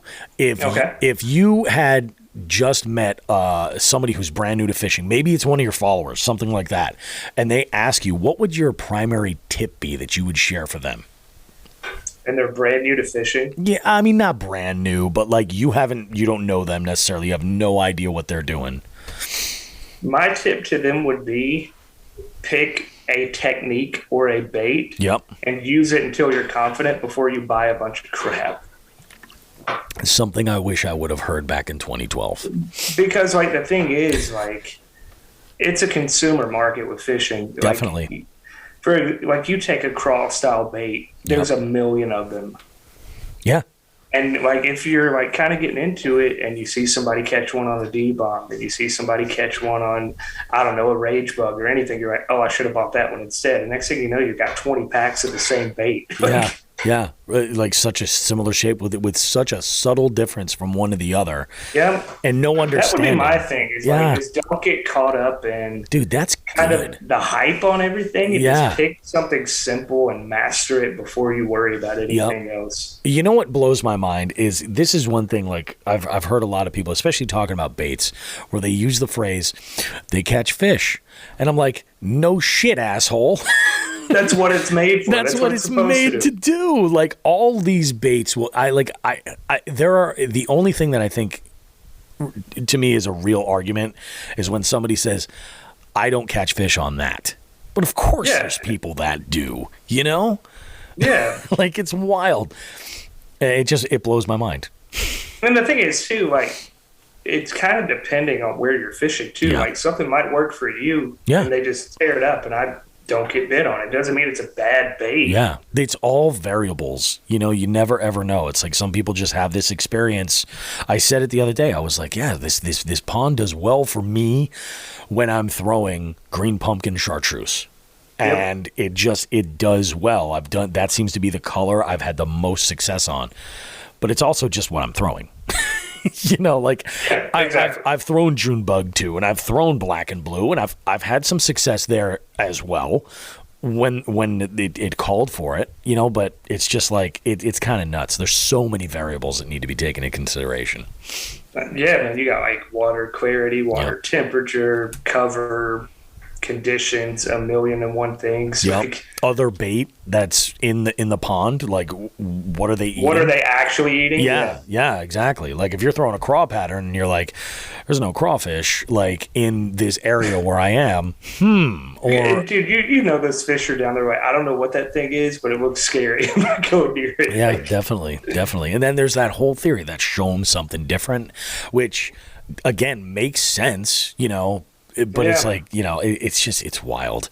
I think it makes sense to an extent. Yeah. You know what I mean? Like, if there are no craws, don't throw a crawl. Yeah. You know, like, but like I was out last Sunday with a guy, and he's awesome. He does very well in tournaments here, which he fishes off a boat. But he was cool enough to hit me up and basically say, meet me at the ramp and let's go out. So I'm out with him, and we're just kind of talking, and we're both throwing a jig, and he brought up the Berkeley Agent E, and I happened to have a pack, and I put it on, and that's what we were talking about, like, you know, showing something different. Yeah. Like, you know they're eating shad, and if they're biting a jig, it makes sense. Yep. You know? Like, which I got bit like crazy on that thing, but I don't know what they were doing. They were just, like, hitting the tail of it. It was so annoying. Oh, really? But that day was weird. They were real finicky like that. Like we were flipping a big worm, and I can't tell you how many times like we'd get hit, set the hook, and then you get it back to the boat, and the worms just pulled halfway down the hook. You're like, oh God, I hate that. They just weren't eating it, man. Yeah. And I mean that it happens. Like sometimes you gotta, and that's where you start to get that. That's where the real battle in your own head is. Like when you're trying to figure out, what do I change? Like, what is it? Is it a smaller profile I need? Is it a color thing? Like, what's going to get them to actually get to the hook? And what got them for us was switching from June bug to red shad. It was that simple. See, isn't that wild? That we both started catching fish when we had that change. That's freaking wild, man. Well, while we're on the subject of tackle, there's the saying in the fishing industry that fishing tackle will actually catch more fishermen than fish. Oh yeah. In your opinion, what do you think the most ridiculous trend is that the industry has given us? The follow-up to that being, of course, have you used it, and if so, how did it do? Okay, so some people are going to hear this and hate it, but I'm going to say it. I think it's big swim baits, man. Yeah. 1,000%. A lot of people say that's a very popular answer. Well, dude, the thing is, it's going to make so many people mad, and I just got to say it. The whole thing is this is going to catch trophy bass. It's marketed for trophy bass, blah, blah, blah, blah, blah. Yep. The flip side of that whole thing that social media and marketing doesn't tell you is dudes that are true swim bait fishermen. First of all, I have nothing but respect for them. Oh, yeah. But they will sometimes go literally weeks without a bite. Oh, yeah. It's a different animal entirely. This year I got into it. Dude, I got into it last summer, and I still haven't caught a bass. Okay, so I feel like I'm talking to the right guy. I haven't caught anything yet either, and I've caught a fish, but it was not a bass. Oh, really? What'd you catch? Okay, so I was throwing the Mega Bass Battalion, right? Okay, and I'm throwing it just up around some weed beds. Yeah, and this is my first day swim bait fishing. And I get bit, and I'm like, holy crap. Set the hook, get it up there. Dude, it's literally like a sunfish on the Battalion. The same size as a bait. Really? I had to have just took that thing right in its kitchen, Oh, yeah, absolutely. Oh, dude, it was the funniest thing just to see that tiny fish dangling on that bait, Although, it's funny, I say that. I say that I haven't caught a fish, throwing any big swim baits, but that's not necessarily true, because I have for a few years thrown a BBZ, a Spro BBZ rat, the 40 size. Yeah. And I've caught I've caught fish of all sizes there, but the majority of them that I've caught have been pretty significant. Most of them have fallen in that 15 to 18 inch window. But see, I feel like, and for mass, that's not bad. That's pretty good. I think the rat, for my bodies of water, is more practical than throwing a 9-inch glide. Oh, yeah. Well, and what's funny? That's the part of it I feel like I have to learn. I have a good feeling on wake baits, and that's kind of been my comfort zone with a lot of them, the build wake baits. Yeah. I've got a handful of them in a variety of weights, and it's nuts. But it is those glides, and what's funny is the glide baits are almost I would compare it to playing with an RC boat, Yeah. It's more about what you can make the bait do, and when it gets bit, it's I guess that's sort of the reward. I'm sure if I would have caught a tank on one, I would have a way different attitude. For sure. Yeah, for sure. And I've been followed on the glide. I've been followed on the Sneaky Pete from G-Rad. I've been followed on an S-Waver. You can just see them. I just bought an S-Waver. But I can't get them to freaking eat it. They just stare at it. I'm oh my God. It's just bananas. It's bananas. So the way I got into it was I ended up getting a tiny clash for $20. Okay. I did one of those swim bait raffles on Instagram. Oh yeah, yep. Dude, I bought one ticket and won the bait. Okay? No kidding. Oh, nice. And then I ended up, getting a swim bait rod, all that stuff, buying the reel. Yeah. And I've bought a few since then, but right now, I am very much hitting the pause button. I'm until I start catching fish on the 5 or 6 that I have, I'm not buying another one. That's what's funny. I made the announcement, and I've been lucky where I've had a lot of people who have just gifted me swim baits, and they're just nope, I want you to have this, take it. I had Josh Oh, hold on. What the hell is it? What the hell is that? Grimlock Fishing on Instagram.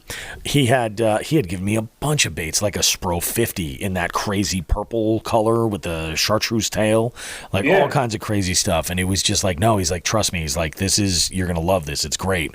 I did a wedding for one of our listeners, and as a tip, he gave me 2 wake baits. One of them it's a custom, and it's the heaviest of all of them that I've got. It's a 6-ounce bait, and yeah. And the other one is MS Slammer, which is just, I'm actually planning on throwing the MS Slammer this week.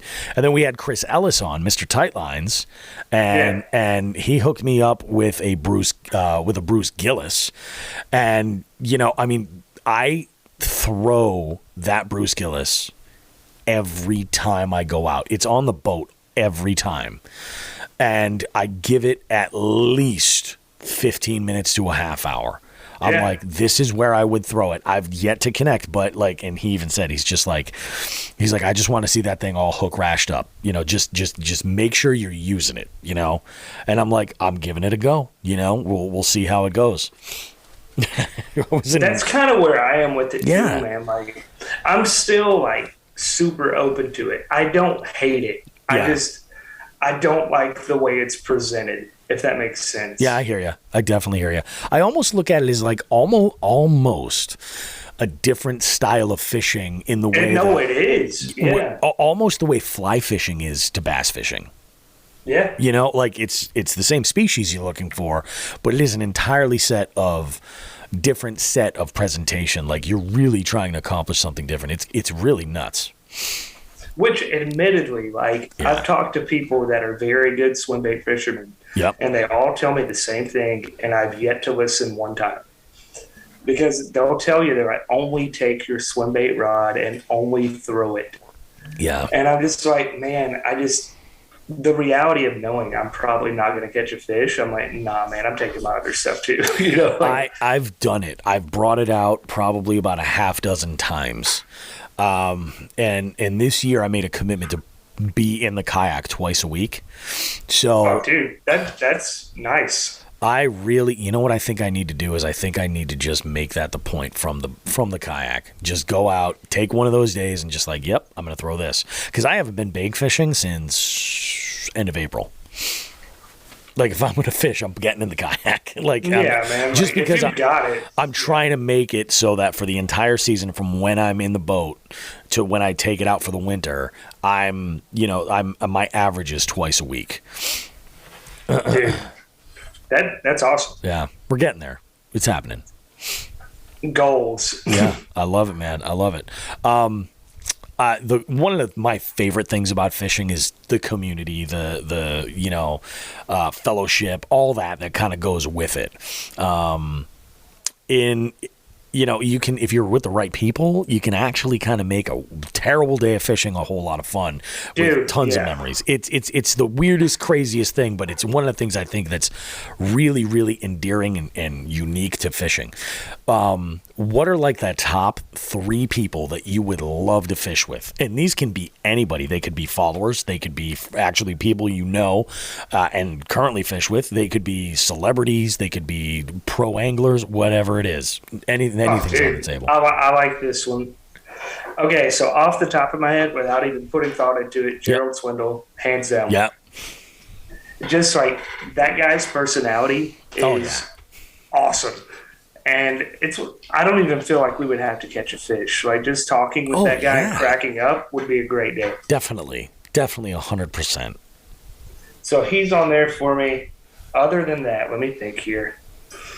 You said celebrities. I'm going to go with The Rock, actually. The Rock, okay. Yeah. Just because he posted that picture of him with that tank. Yeah.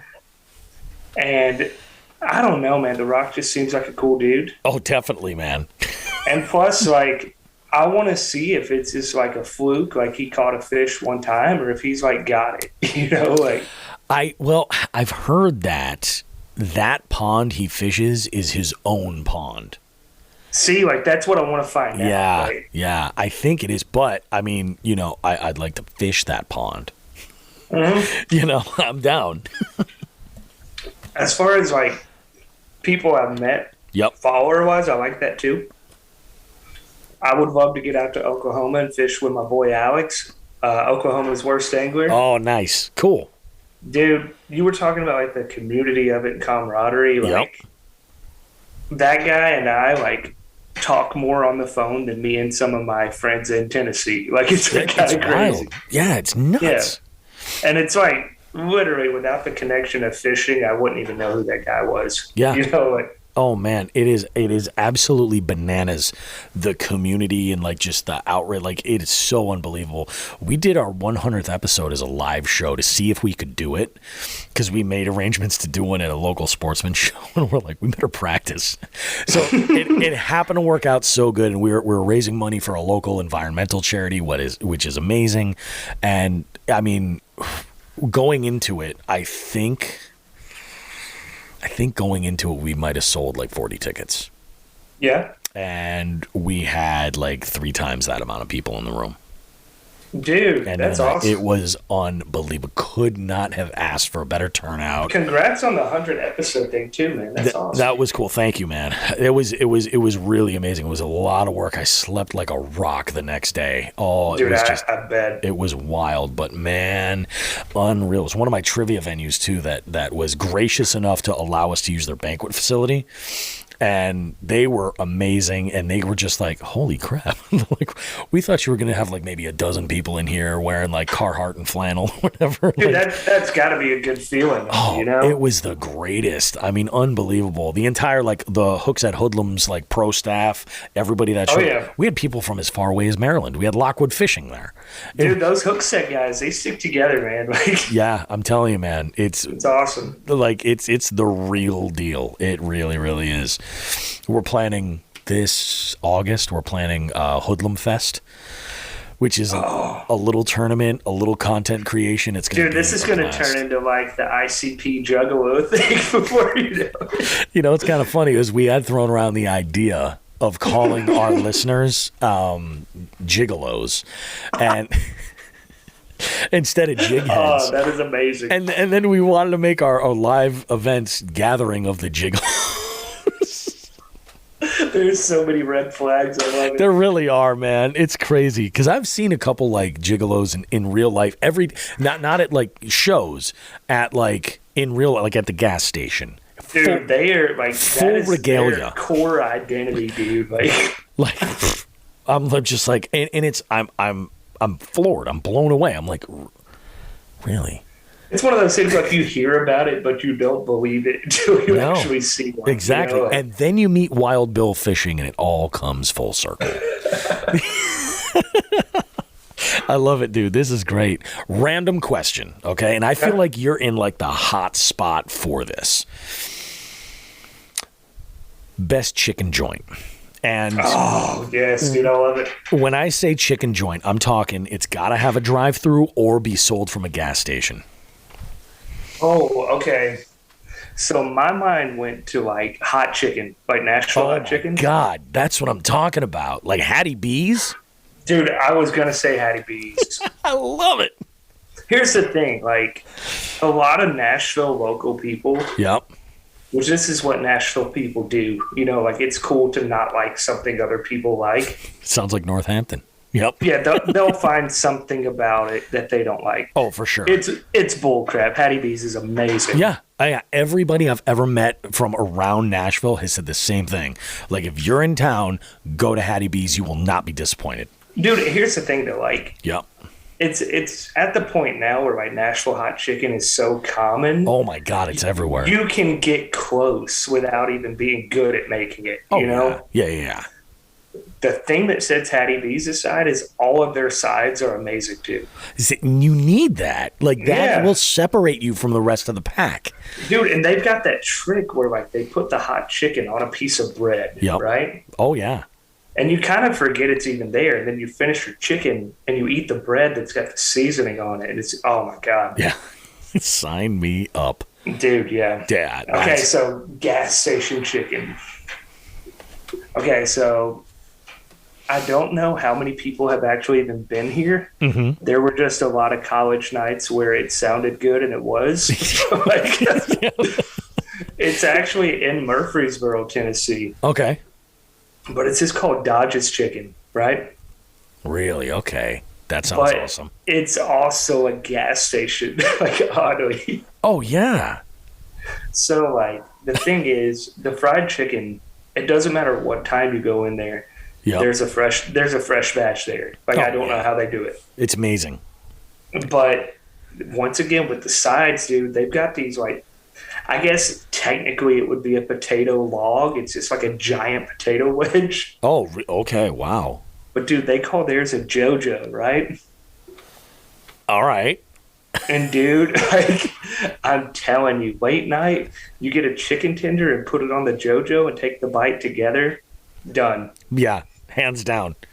You can't beat it. And that's a thing awesome. In the South, man. Like, gas stations have better food than restaurants most of the time. It's crazy. Like, we had gone to Maryland to fish with Lockwood Fishing at the river that he mainly fishes, this tidal river. It was amazing. We had such a great time. Fishing was difficult as hell, but we took a break midday, and he's like, yeah, let's go grab a cheesesteak. And we went to this little gas station. What the hell is it called? I think it's called the Tailgate. And we go to this little gas station, and he goes, yeah, he's like, so I'm going to call this in. What do you guys want? And I was like, well, what do you normally get? He's like, I usually get a cheesesteak with mayo, ketchup, onions, and sweet peppers. I was like, that sounds perfect. Let's do it. Sign me up, yeah. This was the most amazing cheesesteak or steak and cheese or whatever you want to call it I've ever had. And I'm a guy who walks around and you get the impression I've had a cheesesteak or 5. You know what I mean? Dude, I like to eat too, so yeah. I was like, this is amazing. And like, Delirious Angler was one of the guys with us, and he's just like, gas station fucking cheesesteak, man. Wild. We were both like, that was amazing. I feel like there are parts of the country that can't relate to the idea of getting good food at a gas station. Oh, definitely. Like, I don't think you're ever going to find somebody in, like, I'd say California, Oregon, maybe. Like, I think West Coast, like, they're going to be like, no, but too many preservatives in it. We don't serve that here. It's wild. Oh man, I definitely rank my gas stations in value on their biscuit though. Like, you've got to have a good breakfast biscuit, or I'm not going. Yeah, makes sense. I'm not stopping. There's a million places I can get gas and coffee, but if you have a breakfast item that puts it over the top, let's do it. Exactly. I love it, man. Do you listen to music at all while you're out on the water? On the water sometimes, but in general, I'm a big music guy, yeah. So when you're like either on your way to fish or when you're on the water, like what are you listening to get hyped up? Or to like, just set that tone? Usually, like, it's something punk rock related, for sure. Yeah. If I'm trying to get super hyped, give me some Rage Against the Machine. Like, I want it old school. That'll do it, yeah. Yeah. That'll definitely do it, man. Sometimes on the water, like, I kind of want some instrumental stuff too, so I'll put on something kind of chill. But yeah, I've been a lot of times lately. I just want something loud and intense. I've been lately really into Bela Fleck while I'm fishing. I don't think I've listened to. It's wild. There's a couple of I'm a DJ, so I listen to everything. Like, there's not a genre. There's stuff when people are just like, what's your guilty pleasure? I'm like, it's just music. Who gives a shit? You know what I mean? Exactly. Like, if you like it, you like it. There is no idea of guilty pleasure. Who cares? Oh yeah, 100%. So it's like, it's crazy. Like, I'll put all kinds of different stuff on, and it's just wild, but man, that is freaking crazy. Dude, it's funny, too, like, the idea of guilty pleasure. Like, one of the indie bands I really like, they're called Churches, right? Oh, I know Churches, yeah. Yeah. So my buddy went to Bonnaroo this year, which is in Manchester, Tennessee. And, like, he texted me, and he was like, dude, it's literally all girls at Churches. Oh, yeah. 100%. And I think he was kind of in his head about it. And I was like, dude, who cares? Have fun. Like, that's exactly it. Hey, man, enjoy, That's just freaking wild. Now, have you traveled out of Tennessee to do any fishing at all? Not to specifically fish, but right. I definitely, like, if I go on vacation, I'm definitely taking a rod and some tackle. Oh yeah, I think you kind of need to. Dude, speaking of like online fishing community benefits, right? Yep. So like probably 2 summers ago, me and the family went down to Florida. Yep. And I just kind of threw on my story. You know, I was like, hey, in Florida, kind of described the area. I was like, if you know anywhere I can fish, let me know. Dude, this guy that I didn't even know followed me. Like, we hadn't interacted at all, right? Hooks me up with, like, just premium fishing spot, right? That's awesome. So he sends me a DM. It's a screenshot of a Google map. He's got the pond circled. He's got the hole in the fence highlighted to get to it. Like, it's just perfect. That's awesome. And dude, in my mind, I was like, I'm out of state. I'm like somewhat trespassing, I feel like, because I'm like, you know, crossing a fence. But dude, it turns out it was an abandoned golf course. Oh, that was wow. it was all grown up, and there were 3 ponds on the premises, and all 3 of them were just loaded. Oh, wow. It was great. That's amazing. And I had to park like at a Catholic church or something, which it wasn't on a church day, so no one was there. And I was just like, who would know? Like, you park in the back left and there's a hole to just awesome fishing. Like, that's amazing. Wow. Because you couldn't even see the ponds from the road because it's so grown up. Oh, yeah. I never even thought about that.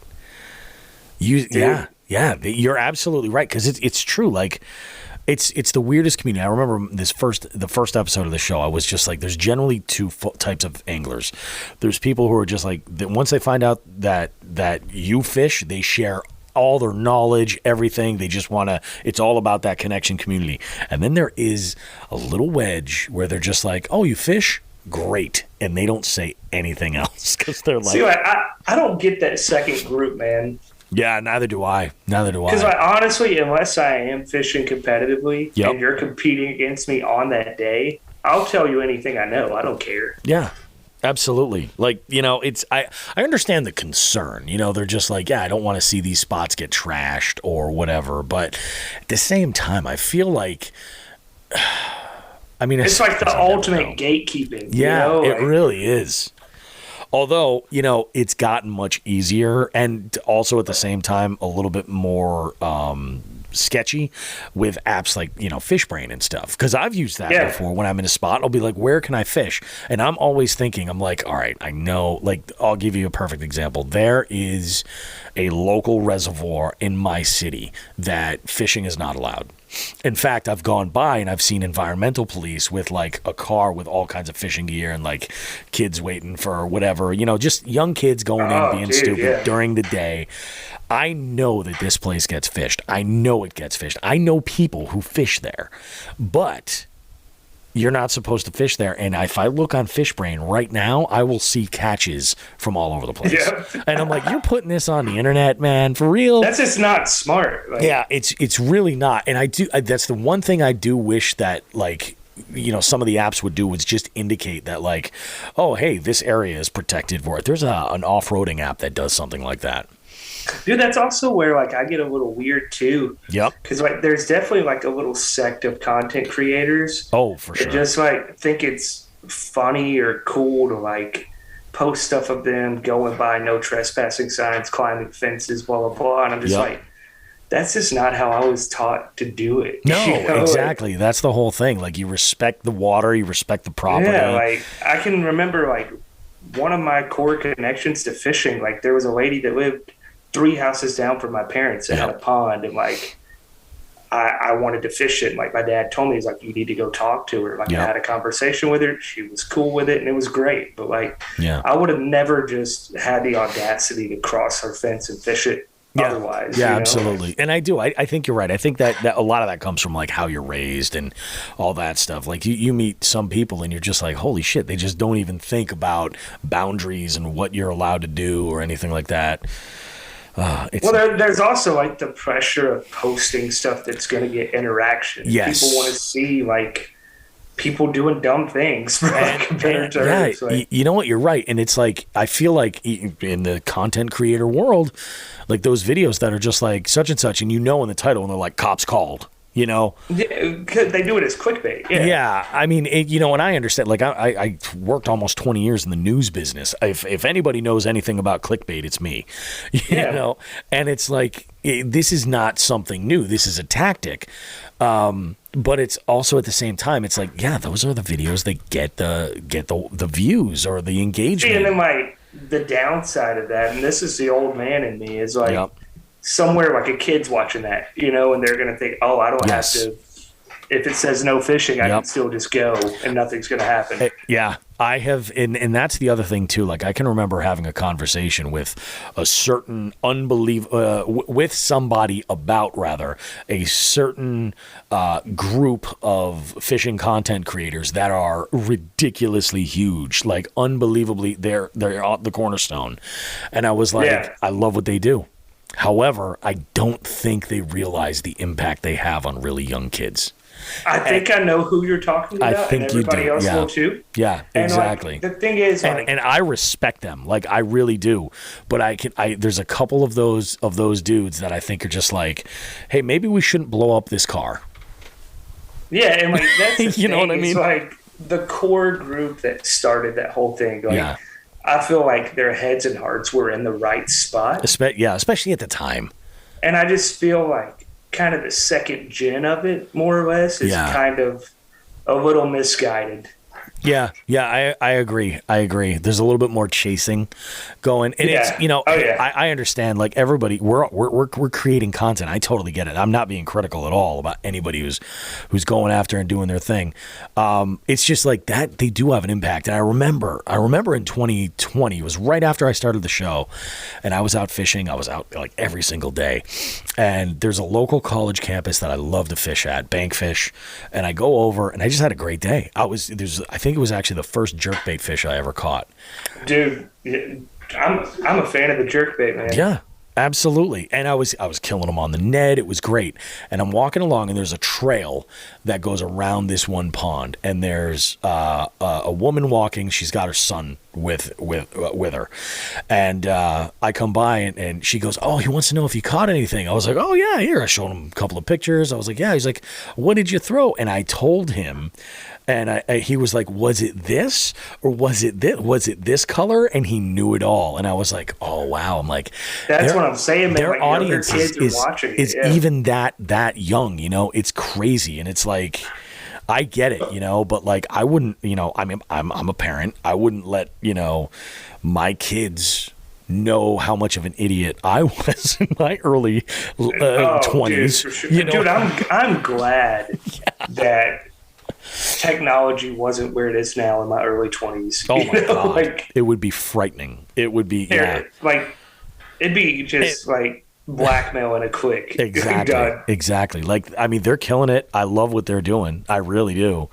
But I'm like, damn, I'm just like, they have such a wide reach. I just hope that they're aware of it, you know? That's the thing, man. And I think, like, being a parent makes you more aware of that type of impact. Yeah. But 100%. Overall, like, I'm down with what they do. For sure. Some things I'm like, I don't know. Yeah, exactly. I think that kind of goes the sort of the course with almost any content creator for the most part. But yeah, like it's like there is a certain level of responsibility when you're like, oh well, our target audience right now, like we tell everybody, we have mouths like truckers. We're just like everybody. Tonight actually. So this week that we're recording this is National Fishing Week, and at my trivia event this week, all week, I've been doing songs about fishing. And it's just a lot of country. There's a lot in there, but I also have some Primus in there. I also have, nice. I mean, it's mixed up. I did some good stuff with it, but I had a stack of Jigs and Bigs stickers in my truck, and I was like, I'm gonna put these out tonight. And I just made an announcement. I was like, hey, I happen to run this fishing podcast. If you guys want to check it out, it's pretty entertaining. We think. If you'd like, grab a sticker. There's some free ones over here. I gave away a bunch of them. People are just like, yeah, I'll throw this on my kayak. That's awesome. Like, a lot of these people I don't know. Like, they're just showing up at the bar to play. And they're psyched about it. I'm like, holy crap. I'm like, this is amazing. But I mean, I get it. Like, we're all making content. But it's like, and the first thing, this one guy specifically, I told him, I was like, hey, just an FYI, you might love the show. I was like, not safe for work. Yeah. He's like, oh, thanks, dude. I own a shop. Like, that's the thing with me too, is like, I'm so used to just being cautious because I am teaching. Well, you're absolutely right. Yeah, you got to watch it. So like, and it's so annoying sometimes because like I'll see something or like hear a sound and be like, oh my God, I would love to do something with that. And I can't. Yep. Yep, exactly. Because don't get it twisted. Yes, I teach. Sure. Yes, I try to like publicly present myself in a way that I should. Yep. But I definitely cuss. I'm definitely human. Yeah. I just can't have that in my content. That's exactly it. Like, it's so crazy. When I host trivia, I'll say whatever I want, almost. You know what I mean? I'll say basically whatever I want. I'm like, whatever. Nothing's really off limits for me. But that'll be, Tuesday, Wednesday, Thursday, Friday, and then on Saturday when I'm doing somebody's wedding, squeaky clean. You know, you just got to turn it off. Yeah, that's just the name of the game. It just comes with the territory, man. Freaking wild. Is there like a specific like bucket list kind of destination where you were like, I gotta fish this? Dude, I'll be honest with you. Like, I want to go up north and get on some smallies. Oh man, absolutely. Well, I don't know, man. You're in Tennessee. You guys have some really great smallmouth fishing down there. Well, see, like we do. Yep. But I feel like up north just has a different level of size than what I'm used to. Yeah, like some of those like just giant lakes, like the Great Lakes, Champlain. Yeah. Champlain, like that. That's what I want to do. Yeah, it's pretty awesome up there, dude. That and like I don't know. Part of me really wants to catch a peacock at some point too. Yeah. It's that I think is just like a bucket list fish, and it's like, dude, the fight looks so insane. Oh my God! Now, do you fish for specifically for multi-species at all, or are you mainly a bass angler and everything else is bycatch? I'm pretty much a bass angler and everything else is by accident. Gotcha. What do you think is the coolest bycatch that you've caught, though? My most recent one was probably like a 12-pound catfish on a crankbait. No shit. Nice. Dude, I'll be honest with you. Like, yeah. I was throwing it just up around some riprap under a bridge. Yep. And when it hit the crankbait, like it just knocked total slack in the line. Oh, yeah. And at first, like, I set the hook and it didn't move. And I was like, oh, I'm hung on a rock. Oh, of course. That's exactly what you're thinking. And then the drag starts pulling and I'm like, oh, God. Wow. So in my mind, I was like, this is the state record smallmouth. Like, this is the one. Oh, of course. Yeah. And you're delighted. And then it just goes to the bottom and won't move. And I was like, no. But at the same time, I wasn't even mad at it because the fight was awesome. Like, it took me probably 5 minutes to get that fish in. Yeah. Oh, I believe it, dude. Holy crap. Catfish fight, too. They're just so freaking strong. Dude, that's the thing. Like, when they start doing that roll, like, you're not moving them. No. Yeah, they're running the show, especially when they're of like any kind of size like that. You get above 10 pounds or something. Yeah. There is like my most recent bycatch was a yellow perch, and I caught it in Maryland. Yeah. And it was I needed that fish. We were like 5 or 6 hours into fishing, and we had none of us, all four of us, nobody had a bite. And I was throwing a Ned rig under some overhanging limbs, and it just got smoked. It was a good size yellow perch. I have never been so happy to catch one of those in my life. Dude, they're cool fish. Yeah. They're beautiful, absolutely. My coolest bycatch, I caught a bowfin this month. Dude, I've heard they're crazy. Dude. I caught it on a weightless Senko, Texas rig. Oh, I bet it just ran immediately. And it was, once it knew it had the hook, it was like I had a pit bull on the freaking line. I kept the hook because it is mangled. It is just destroyed. It's crazy that you landed it with it doing that to the hook. Oh my God. It was, I think most of that damage was done in the net. Because it was doing like this kind of like alligator death roll in there. And then the bait eventually just came out. So I was like, holy shit. It wasn't a huge... Dude, I've seen videos of people catching them and it looks like a good time. Yeah, it really, like I've thought, like I've caught, decent smallmouth in like 40 feet of water and on super, super light drop shots. And it was an amazing fight. Nothing compares to that bowfin. Wow. Yet, so far. And I have a bone to pick with Maryland. I'm going back. I got snakehead next. That's the plan. Dude, there's a guy on Instagram, I think it's like Boomerang Fishing or something. Like he pretty much just specifically catches snakeheads. And it's awesome. It's wild. They're just so unbelievable. Like, it is just crazy. It's weird. Like, it's a fish, you look at it and you're like, I don't know if it's ugly or pretty. Like, I can't decide. Yeah. It's unreal. And, like, I guess, like, I mean, they're invasive. They're all over the place. It's going, I don't know. I've heard that they're in Massachusetts in, like, very small population. But in 5 years, 10 years, who knows? Yeah, one of my buddies was saying he saw one on, like, a local lake, and I'm thinking he was dumb, and it was probably a gar, but who knows? I mean, they're everywhere. It's possible, man. It's crazy. What else do we have here? Oh, this is a good question. This is a question for our gearheads that are just like, they want to know all the gear. So like, especially when you're out, like, you know, and you're on the kayak, you're going out for a full day. What's your typical rod and reel arsenal, or like, you know, go-to handful of combos that you're bringing out there? Okay, so most of my rides are Jinko fishing, the DCVRs. Yep. Mm-hmm. I've got 2 of them that are 7'3". One's a medium heavy and one's a heavy. Nice. And on the heavy, that's my top water rod. So I'm throwing braid. Mm-hmm. On both of those is a Shimano SLX. Nice. Which I think for a lower end baitcaster, you cannot beat an SLX. Yeah, it's people love them. Absolutely. And that's the thing. Like, I needed reels for 2 rides, and I took a chance on them, and they've been awesome. Yeah. Shimano makes an amazing product. I bought one Corrado, and it's still my favorite reel. Yeah, my favorite reel is actually a Daiwa Tatula that I have. Yeah, I've heard people it's cult-like. Like, they absolutely love them. And I'm like kind of playing both sides of that fight, you know, like Shimano Daiwa. Like, Shimano makes an amazing product, but that Tatula, I don't know. There's just something with the feel of it. Yeah.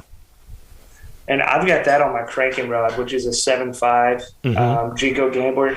Yep. It's a medium moderate, and that's what I throw my cranks on. Yep. My swim bait rod, it is it's almost 8 foot, but I've got a Curado 300 on that. Nice. Oh, man. And it is, man, like, I know I was somewhat shady with the big swim baits, but that reel is awesome. That, you know, I mean, it's such a good reel. It's such a good reel. It's just, man, like, it's so smooth. When I put my swim bait rod together, I was looking around, and that's what I wanted to do. I wanted to do a Corrado 300, and I did a little bit of research, and I have found I really like the 13 Fishing Concept A-line. Dude, I've heard good things. Yeah, I really like it's. I feel like it's one of those things you have to like the types of reels that don't have the brakes adjustment outside. You know, you got to open up the spool and everything and be okay with doing that. But I just feel like they're a contender in that sort of range. And I bought the Concept A3, big 300 reel, and this thing is a dream. It even came with a power handle. Dang. If I wanted to swap it out, I was like, wow, this is great.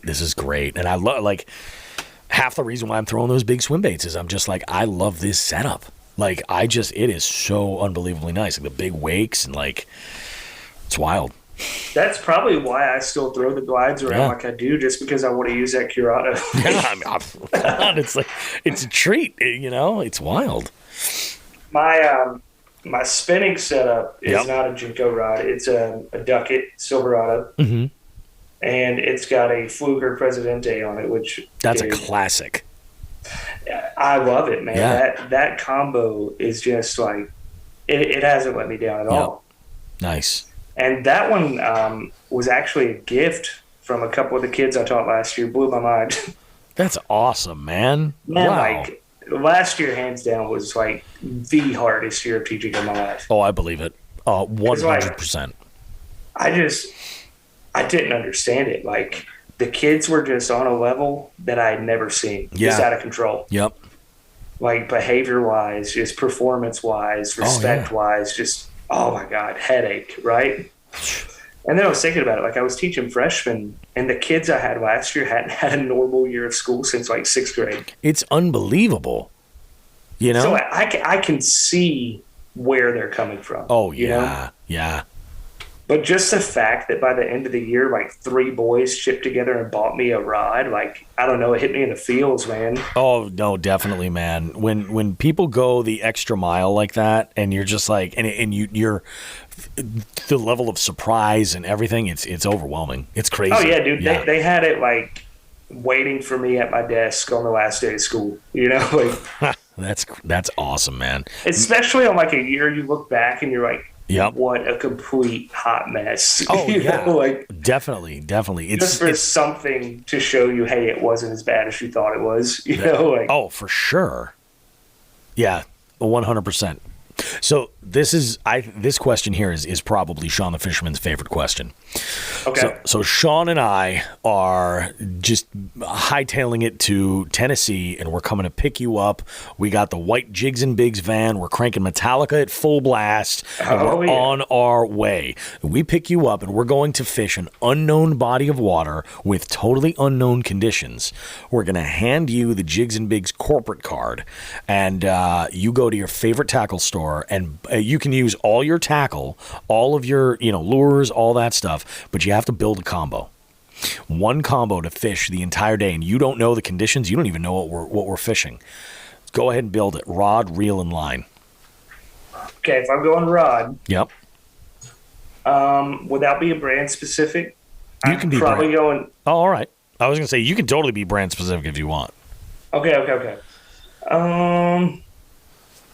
Rod wise, I don't know. Outside of my Jinko rods, I'm a Duckett rod fan. Yep.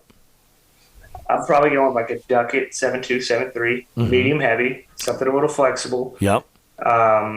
Reel wise, I'm probably throwing a Tatula on it because I already told you. Sure. Like, yeah.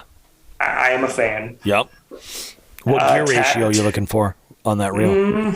Probably something kind of universal. Yep. Like 72, 73. Yep.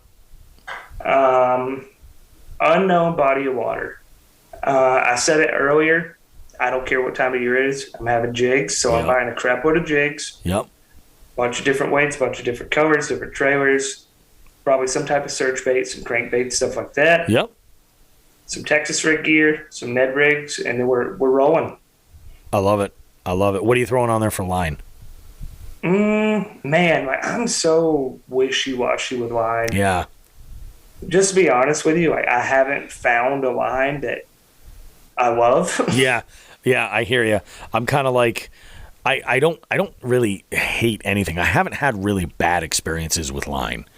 I haven't either. It's just like I'll have like nothing line where I'm like, okay, this is really good. Yeah. And then something will happen, and I'm like, I want something else. Like, for me, I find my biggest issue is like if something's not in stock in like what I'm looking for the diameter or even like the spool size. Like I will throw a 14 or 15 pound fluorocarbon like crazy. I'm looking for a big spool. Yeah. And like I've thrown a bunch of different line. I used to think like for fluorocarbon that Invisex, what's the yellow package? It's Cigar, yeah. Yeah. Cigar and Vizex. I was like, that is sort of like the mark right there. But I this sounds terrible, but like I bought Berkeley Vanish when I couldn't find Invisex. Yeah. Like if I have to, I'll still buy Berkeley Vanish. I haven't had a problem. Dude, I like Berkeley products. I really do. Yeah. But with Vanish, my issue is it may just people hate it. It gets the memory in it after like 3 trips. Oh yeah, I can see that. I could see yeah. But honestly, like that's more of an annoyance than a problem. Yeah, I haven't really run into that myself that I've noticed.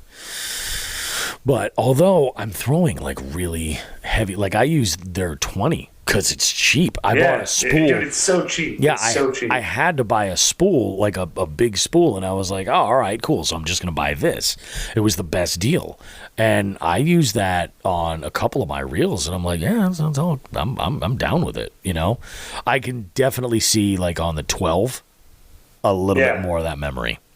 Yeah, and that may be it because I don't think I've ever used the Vanish over like 14 or 15 pounds. Yeah. Maybe the 20 is the way to go. That could be it. That could definitely it's strong be enough to where it's not going to get the memory. Yeah, it's just heavy enough where it's just going to, lay as straighter anyway. But what you said, that's probably my universal line is 14 to 15 pound fluoro. Yep. Yeah, I think that's kind of a great spot to be where it's not so heavy. So if you got to throw a crank, you don't have to throw a deep diver to get middle of the column. Right. You know what I mean? Exactly. Exactly. You don't have to compensate. I will say I don't use monofilament at all. Yeah.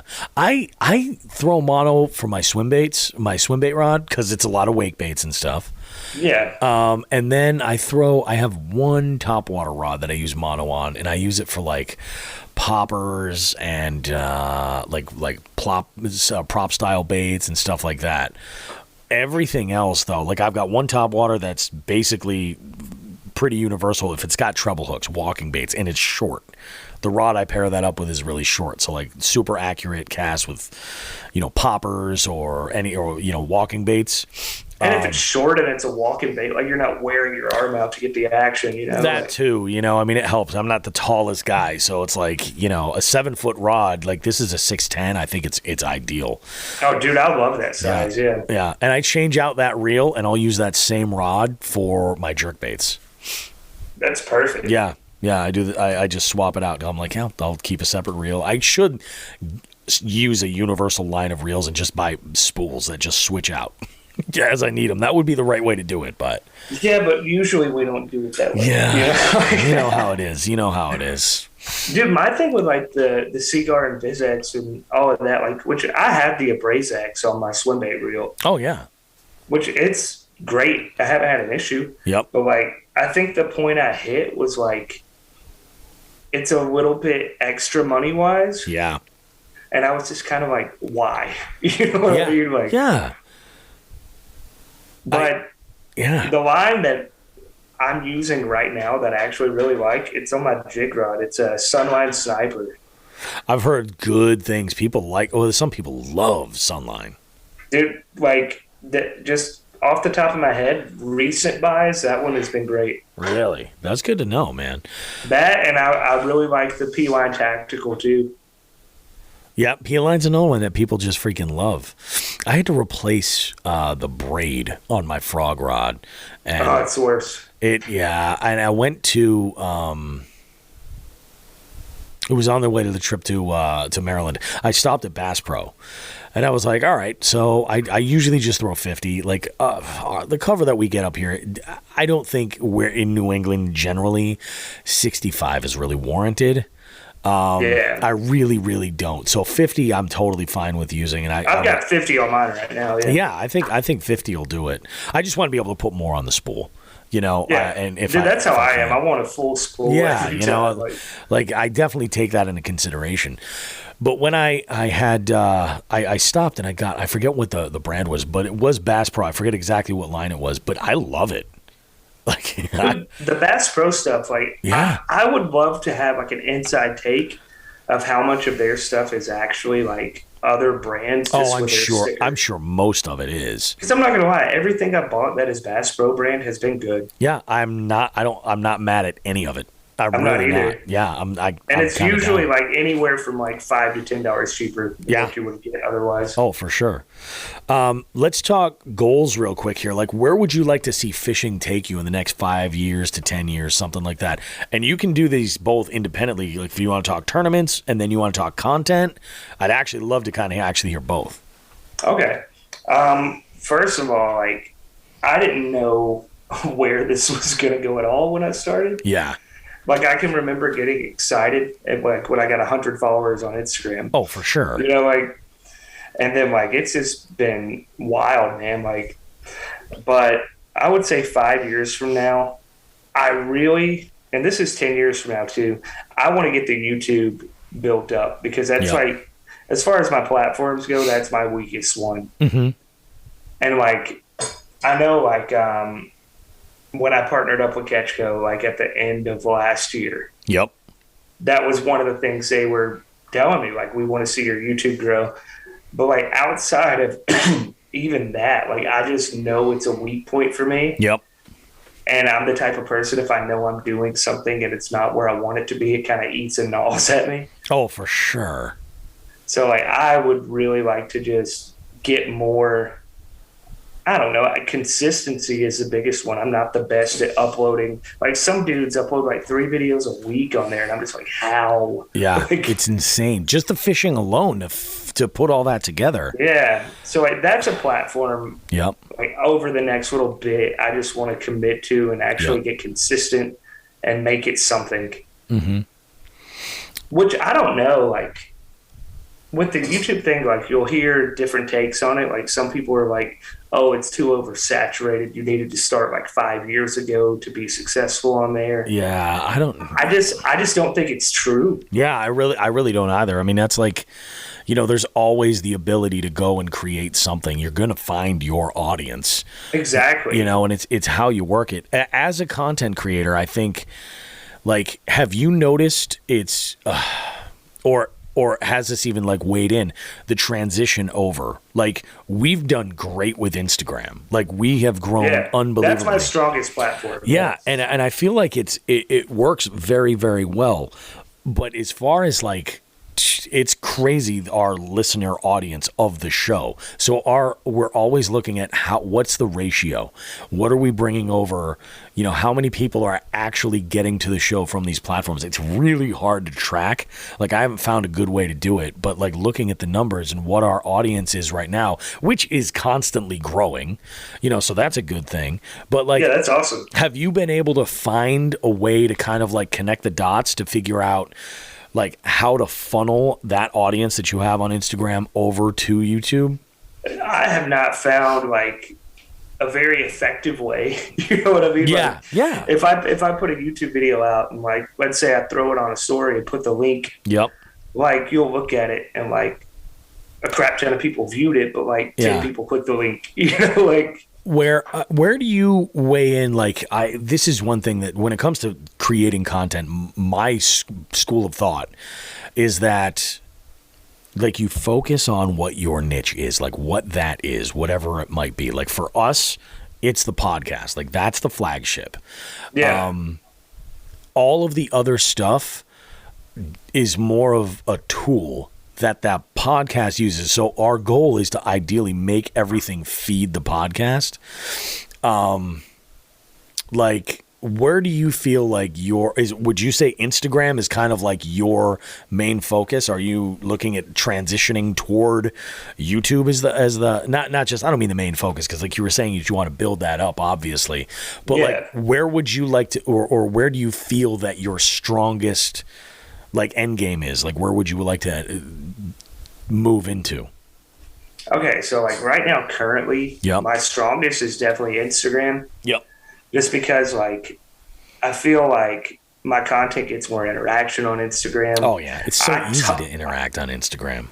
I talk with more people on Instagram that I've actually kind of built relationships with, you know, like I don't have that on YouTube. I don't have that on TikTok, you know, like I think long term, part of me is wondering about the like sustainability of Instagram and TikTok. Yep. Whereas like I feel like YouTube is there and going to be there. You know what I mean? Like I agree. It's so funny too with YouTube. Like you've got viewers, and I only in like the last year started even commenting on videos. Like I never treated YouTube as a. Dude, I don't. Like, I can watch something and love it on YouTube, and even as a content creator, when I know how important it is, I will rarely like or subscribe to somebody. I'm like, okay, that was a cool video. Yep. You know, like, it's weird because like I will like videos all day. I'll subscribe to channels that I'm just like I'm all about. You know, that I'm like, yeah, I want this. I want to know what they're up to because they're kind of like on my on my radar. You know. Or, you know, it might be a guest of the show and I kind of want to, you know, interact with what they have going on. But like the way you have some people that consume YouTube like I do on an app on my TV, almost like it's a TV channel. You know what I mean? That's how I do it. Yeah. And I can from that method, but I actually have to take my phone out and then reopen that video to leave a comment. And I feel like what's odd is that you have a bunch of people that are truly just viewers in YouTube. And you don't get that with any other social platform. No. You know, it's really, really unique. So I agree with you. I don't think YouTube is going anywhere. I think it's, you know, it might end up being like just a pay service that people watch all the time. And that's like the weird thing too, though, is like, I think that's why it's a harder platform for me. Yeah. Because like a lot of my content, like I try to be relatable. Yeah. Oh, for sure. And you're good at it. And like I kind of like feed off of people commenting and interacting, and like on YouTube you're just not getting it. Yeah, it really I is. also don't think YouTube's is like easy to show your actual personality on. Yeah, you're right. I mean, there's a lot of cookie cutter, you know, type platform for videos, and that's not, I don't mean just in the term of like fishing content. I mean overall. You know what I mean? Like you could get nichey with it. My wife loves to watch these weird things, and you're married, maybe you understand this, my plight. My wife loves to watch YouTube channels where it's typically a woman telling a story about a heinous crime that happened to somebody, and while she's doing her makeup. Like it's it's so specific. It's so specific. But what's weird is that there's multiple creators that do that. It's wild. So like you truly are. You're relying on that personality, the sound of their voice. You're relying on all these other things. And it's so nuts. Like you don't even think about it. But you're right, because like, you know, you kind of get stuck in a rut where you're like, oh, this is the type of video I'm doing. It's a vlog style video, you know? Yeah, and like it's just so handcuffing almost. Like, yeah, it is. It's tough. Yeah, I definitely get to see that. It can be a challenge, or I don't want to say a challenge to show your personality on YouTube. I think it just takes more time. Yeah, like you got to have a dedicated viewer base to kind of see and get to know through watching multiple videos. Yeah. You know, like. Yep. It's true. And like, I don't know, like I feel like the fishing side of YouTube is so like either this is a super serious informational video. Yeah. Or watch me do this pool noodle $3 lure challenge. Yep. Yeah. And I'm exactly. like, I'm never gonna make the challenge video. Like yeah. Just because I'm a goofy guy, don't get me wrong. Oh, for sure. I think it's kind of dumb. And it's, you know, it's the same. It's like the same kind of stuff, you know. Like watch me go into Walmart with $20 and go fishing. Like, yeah, literally, can 5,000 people made that video last week. Like, yeah, it's true. But what's nuts is it's crazy. They get the views. Yeah, you know, it's wild. It's bananas. And that's my thing too. Like I just feel like I haven't found my niche on Instagram. Or on YouTube, rather. Who is your favorite content creator out there that you're just like, yep, I connect with this one individual. I love what they do. Let me think here. Just off the top of my head. Yep. And plus, because like, and if it's a short list, I totally get that. Well, like. I'm going to give him credit because the dude's been awesome to me. Ryan Rigged on Instagram. Oh, yeah, absolutely. He's unbelievable. Like, he's all over. Dude, but the thing reels, is, like, unreal. He's definitely taken a turn in his content because, like, he's kind of realized, like, Instagram's pushing reels. And not only that, like, it's a very specific type of reel. Yeah. You know what I mean? Like, and he's just recently, like in the past probably 3 months, kind of started doing some more goofy type stuff. Yes. And he has exploded. Yeah, he definitely is. But like, even when I was like below the 500 follower mark, like he was just very cool with me in casual conversation, telling me stuff to try, telling me what was working for him. That's awesome. And like, I just respect the guy a lot for that reason. Definitely. I feel like I had like, when I first started getting into this, one person that I would reach out to and just ask questions and stuff, and he was always unbelievably cool, was Weston Smith. Dude, yeah. Weston's like that amazing. too, man. Yep. Like, he gets it, you know? He gets it. I've got to get him on this show. We've gone back and forth before, and I'm like, you got to schedule a spot, man. We got to get you on here. It's like he's doing everything because he and I can talk coffee, drums. We can talk. Dude, he's so all over the place. He is. Look, fly fishing, like. But I feel like he's almost. I thought fly fishing was illegal. What's that? Yeah. I thought fly fishing. He's almost taken like a fishing platform. Yeah. And gotten a big enough following to where it's literally almost vlog style now. Like there's no boundary to what he can post. Like, it's really cool. Yeah, 100%. It's unbelievable. And the channel has grown, and he's done a lot with, you never know what can be going on. They could be out on the boat. They could be out in kayaks. They could be doing a bank thing in an urban deal. I mean, he's done fishing on skateboards. Like, it's crazy stuff, Dude, it's wild. And like in his fishing videos, he'll just be like, yeah, here, I'm going to play drums, and we're going to make a latte. And, I'm going to go and park a bunch of cars. Here's me doing a deadlift. And he's kind of got it in a way where, like, he can do some of those challenge-type videos without making it cringy to me, if that makes sense. Yes. Like, I still want to watch it for some reason. Yep. It's still authentic, and and that's the other thing, too, is, like, I think authenticity is one of the most important things ever. Fishing with Becca talked about this when she was on our 100th show. She was like, she's like, authenticity is everything. And then we did a follow-up. I agree. And she's, no, 100%. It's like, and I don't think that there is another, like, content creator nearly as authentic as she is, man. She is exactly the real deal. I love it. Yeah, it's awesome. It's freaking bananas. So, Brad, we got two things that we got to go through. Okay. And this is like sort of the cornerstone of what this show is all about. Fishing stories. It's what it's all about. So we need one story that's like the proudest moment of, you being on the water. Like the story that you would tell somebody when they're just like, oh, you fish? And you're just like, oh yeah, I fish. That one, like you're the most proud story. The other story is the biggest. Yeah. It just kept going. Like I expected like one or two of the horns, and it just kept going. Nope.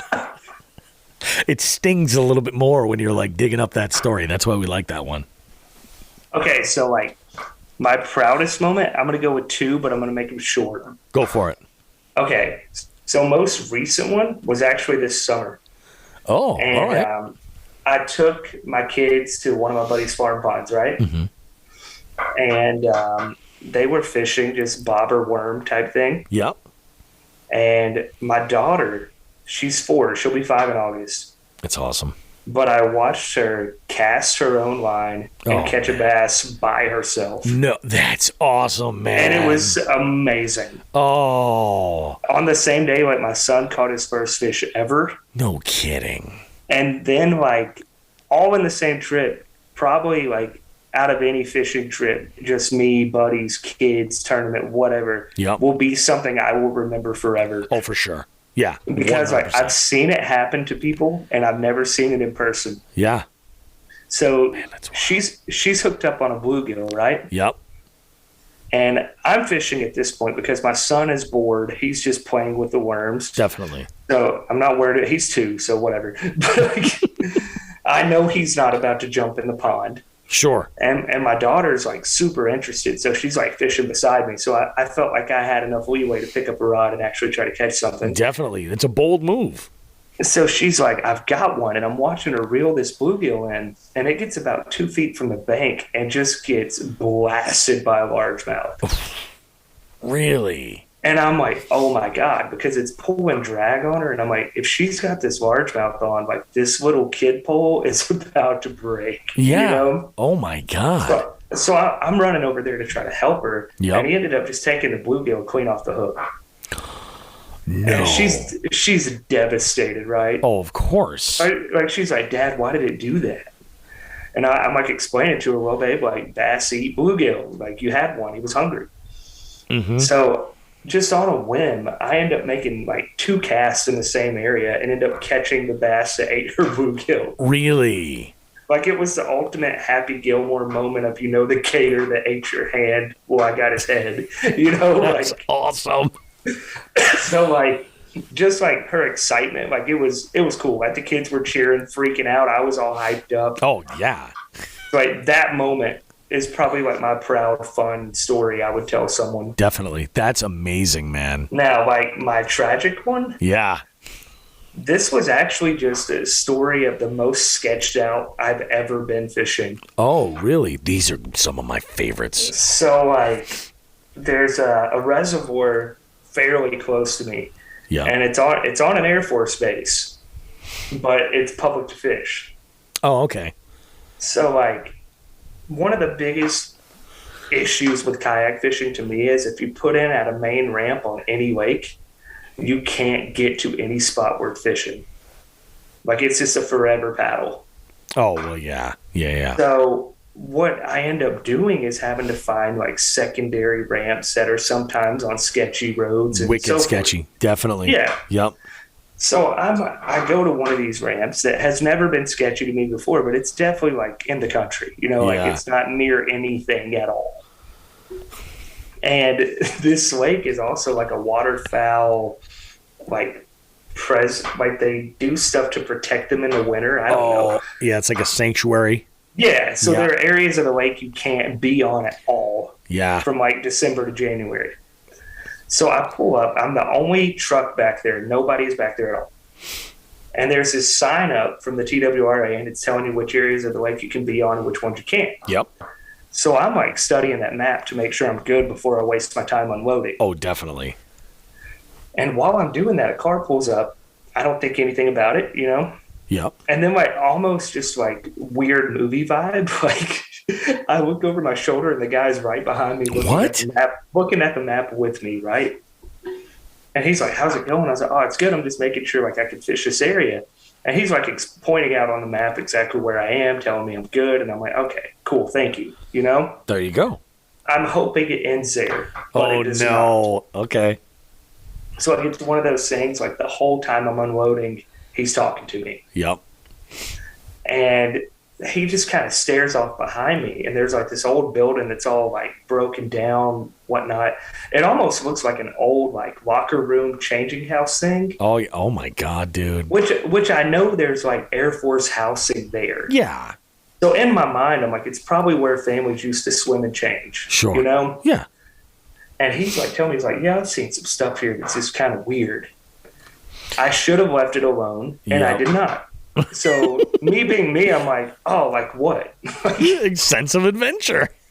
So he starts talking to me about like all this like Indian war stuff he's seen, and I'm like, dude, that's not weird. That's just Tennessee, you know? Like, yeah, that's historical. Yeah, that's, you know. And then he keeps on, and he's like, yeah, one thing I saw, I almost called and reported to the cops. And I'm like, oh, I almost cussed right there. I stopped myself. I'm like, did you call? And he's like, no, I didn't want him to think it was me. Yeah. Oh, yeah. And I'm like, well, what was it? Once again, I should have shut up. Should have just stopped. Ago. Yeah. Yeah. And he's telling me he found like 6 holes dug in the woods that looked like shallow graves. Whoa. And I'm like, this is red flag material. Yep. And then he goes on to tell me there's like women's clothing back there and baby dolls. And I'm like, oh my God. Like, you're like, oh, I'm in Saw Part 9. Awesome. So this part, I'm like, oh man, I'm sure it's fine. You know, have a good one. And I get in the kayak and I paddle directly across the lake to get as far away as I can, right? Absolutely. And I fished for probably an hour and a half. And I can't get my mind off this guy, you know? Like, oh, definitely. And every scenario is playing through my head. I'm like, what if it's like one of those horror movie things where he tells me I'm going to end up in one of those holes and I'm too stupid to listen and leave, you know? Like, yeah, it got kind of dark for a minute. That's amazing. Like, then, like, this storm pops up out of nowhere. So I'm hightailing it back to my truck. Oh, yeah. And around the corner, and this guy's car is still there, still parked right next to my truck. And I'm like, why? You know, like, so I call my wife, and I'm like in a mild panic at this point. And I'm like telling her, I'm like, hey, if you don't hear from me, and like I describe his vehicle to her, right? Yeah, exactly. And of course, she's freaking out at this point. Of course. She's like, where are you where this is happening? In hindsight, I should not have led with that. You know, like I should not have led with that. It's true. It's like, a good call. I'm loading up my kayak, and I told her, I was like, I'm going to keep you on the phone, and I just put her in my pocket. Yep. And dude, like when I went to pull my truck down to the ramp, I'm like looking at his car. I don't see anything. I don't see anybody. Yeah. And I'm like, where is this guy at? You know, like. Oh yeah. Oh, dude, that's such a mess. And I don't see him anywhere at all. I load the kayak up faster than I ever humanly have. Mm-hmm. And just get in the truck, and I'm driving down this gravel road. Yep. And I just happen to look up to my right, and this man is on the top of the hill just waving at me as I'm leaving. And I'm like, I am never coming back here. I still have not been to that ramp, and the spot is great, but I refuse to go. Yeah, I've heard stories from people that are just like, I won't go there. It is too freaky. Like something has happened. Yeah, and I mean, man, that's wild. Dude, that is unbelievable. Dude, your that's poor like wife single-handedly the most uncomfortable I've ever been fishing. Wow. Oh, my God. Yeah, so, dude. Like, I tell people that story, and they get just freaked out. I'm going to tell you. So we have a segment on the show. It's called, we submit, people, listeners or followers on Instagram will submit what we call an FTG. That means fuck that guy. And we had Jay Seville, one of our listeners who's in Connecticut, had competed in a tournament recently and shared an experience where this older gentleman who was in a John boat was kind of just like, asking a bunch of questions and stuff. And Jay was like, I can't hear you. Come over here. So he paddles over there. And dude is in the John boat wearing nothing but gray tighty whities. No. Yes, a straight up. I was like, you have got to be kidding me. That is freaking wild. Like, bad news. Like, we've heard some weird shit. Somebody washing. Like, there's something, like, off with the guy. There's something not right. Yeah. Like, come on, man. Like, come on. I understand, like, I fell in the water. I'm going to drive home in my underwear. Hey, understand that. I may or may not have needed to do that in the past. But, dude, like, the cherry on top was the fact he was watching me leave. That's like, so what are creepy. You doing? Yeah. And, like, you have to wonder if, like, he was on the phone with a friend of his, like, I'm going to freak this guy out. Dude, honestly, like, I hope he was. Like, I hope it was some weird prank.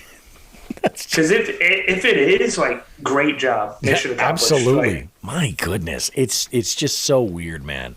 So, and then my wife is like, should you call the cops? I was like, technically, you didn't do anything wrong. That's the thing. Like, what are you going to do? You're like, hey, this guy was weird.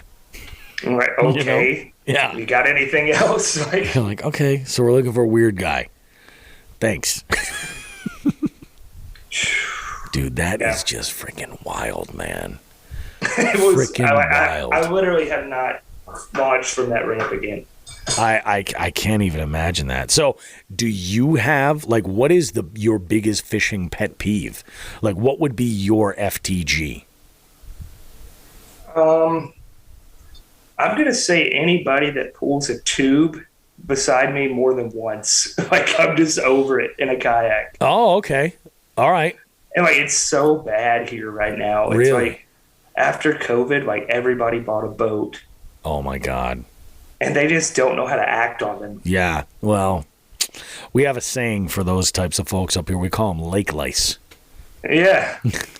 So, like, you can literally be in a skinny cove, and they'll just rip that tube by you, like, 3 times. Yeah. No, I totally get that. Man. So, my kind of counter move to that has been, like, if you go by once and then leave and I see you coming back, I will literally just take my kayak to the middle of that area and not move. There you go. There you go. I know it's a jerk move, but it works. Oh, yeah. It'll keep them out of there, Man, it's freaking bananas, dude. Like, one of the worst offenders, like the jet skis. They're the worst. They're the worst. Dude, like, they're the worst. I don't understand the purpose in them existing. And it's, man, I hate this because, like, Todd Grubb, Fishing Grubs, recently put a video out, and it was the video where he caught his the biggest fish of his life, a 49-inch striper. God. And I didn't realize, I don't know how I missed this, but, like, I didn't know this, but they were on fishing jet skis by Sea-Doo. I didn't even know that was a thing. Yeah, well, I've seen ads before. They are crazy expensive. Like, I believe you might want to just consider buying a small boat. Like, I think it's the same investment. I don't know why that makes sense. They're huge, though. Like, they had. It seems more comfortable too to just buy a boat at that point. I agree. I mean, like, but there's a certain part of me that's just like, oh man, like, what's this gonna go to? Who knows? And like, Todd gets it. I mean, I'm sure he's been on rec lakes before in his kayak, and had to deal with the bullshit, But I was like, I saw him. I was like, holy crap, man, really? And I don't know if like they, and maybe it's different on the ocean. I mean, maybe that's part of it. Like, you probably don't even notice it as much because it's already kind of rough. Yeah, I'm sure there's some of that. I'm gonna find out. I'm actually fishing saltwater for the first time in a kayak at the end of the month. Oh, dude, that'll be cool. Yeah, it's gonna be a lot of fun. I'm psyched. I'm hoping that we get some keepers because I got a good fish fry recipe I want to try. Oh, I found it off of Instagram too, actually. Yep. It should be pretty good, man. This was awesome, Brad. This is really, really great. Glad I had a great time. Man. So good. Do me a favor, man. Go ahead and I know you got a couple of codes and stuff. Go ahead and promote anything you got going on. If you got something coming up, go ahead and like promote yourself a bit. And definitely any shout outs to any companies you're working with. Big thumbs up on those. Yeah, man. I'll kind of give a little detail on that too. The first company to ever like show me any attention at all was Jinko Fishing. Yep. And like they are honestly some of the best dudes, period. Oh yeah. And like I've kind of like made it a point to only partner with or promote anything if I actually use it and like it. Yeah. And I can tell you anything they make is great. And if you get on their website, if you use the code just B2, it's 20% off anything all the time. That's amazing. 20% off is great. And I don't get a kickback from that at all. Oh, wow. And I, like when we talked about it, I really don't want one. I just want more people to try their stuff because it's good. Yeah. No kidding. So there's that one. A clothing company I partnered with is Above the Water. Love Above the Water. Man, that's the thing. Like we talked a little earlier, like coming from any type of punk background, it's just like the coolest fishing shirts ever. Oh, 100%. 100%. I mean, I'm a little bit biased because I think the Hookshead Hoodlum stuff is pretty damn awesome. Dude, Hookshead stuff has that edge too. It definitely does. That's part of what drew me in initially was their old school patch hat. I have 3 of them. Yeah. Dude, what drew me into Above the Water, one of their designs, I think it's the Get a Job one. Oh, man, that's a great one. Like, it literally just screams Black Flag to me. Yep. And I was like, I need that shirt. That is freaking amazing. But yeah, anything with them, I don't remember the exact discount, but if you use the code BASSON, that'll get you a little bit of a cut. Nice. I don't have a code through Catch Go or Mystery Tackle Box or anything like that yet, but I do appreciate them. That's awesome. That's awesome. Yeah. Carl's has like whatever it is that you're looking for, man. You can find that Carl's Club thing, like it pays for itself after like 2 orders. Yeah. I mean, it's true, man. Like there is, it's definitely worth doing it. I started it with them in like 2019, just as a member. And I mean, obviously we've been partnered with Old Glory Outdoors and stuff. So like all the gear basically I get is I get at Old Glory. But there are plenty of times where I'm just like, oh, this is out, and I can track it down on Carl's, and my membership just stays. I'm just like, if I ever need something, I got to make an order. Cool, I've got the membership. Dude, that's the thing, because like whether you order 1 thing or 5, you're getting a discount and free shipping. Yeah, it's worth it for the free shipping. That's very nice. Yeah. Oh yeah. People love free shipping. But that's how I was with Carl's. Like I already had a membership when we talked about partnering. I was like, I'm already using it. Why not? Like no, 100%. That makes total sense. Awesome, dude. This was a really, really great show. Yeah, man. I had fun. It's a really good episode. I had a good time. Yeah, good, man. Do me a favor. Send me. You can just DM this on Instagram. Send me a pic of you just holding the tank, and I got you. We'll use it for the artwork of this episode.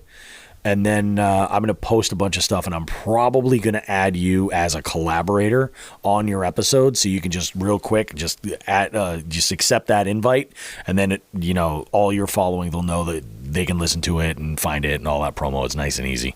Yeah, man. I love it. I'm down. Awesome, dude. This was really fantastic, dude. Appreciate it, Brad. You have a good one, man. All right. You too. Take care, dude.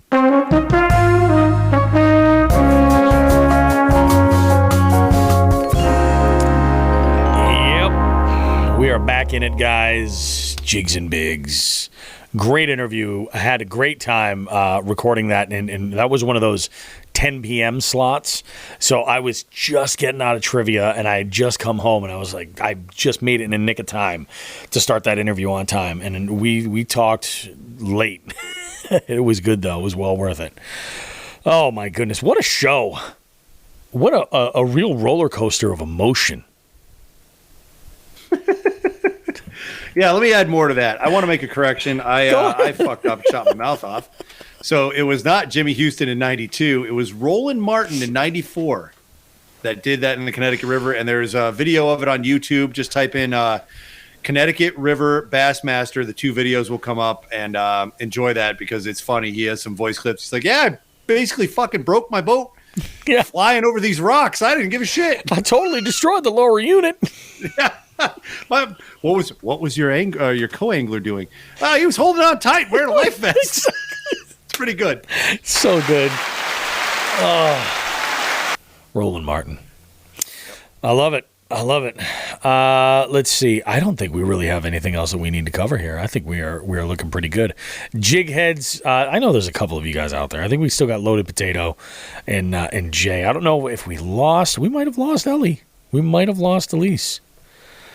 But for those of you that are interested, remember, Three Bells Outfitters does have an event coming in lieu of the Trifecta tournament. It's a free event. There is all kinds of fun stuff for you guys. You should go and check it out. Well, that's going to do it for us here at Jigs and Bigs. Guys, thank you so much for sticking around and listening to all this good stuff. We want you to know we do feel like we have the greatest listeners, greatest community of any show like us. So we appreciate you coming and sticking around. As always, like we always say each and every week, tits and ass, smoke some grass.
There's so much hate for the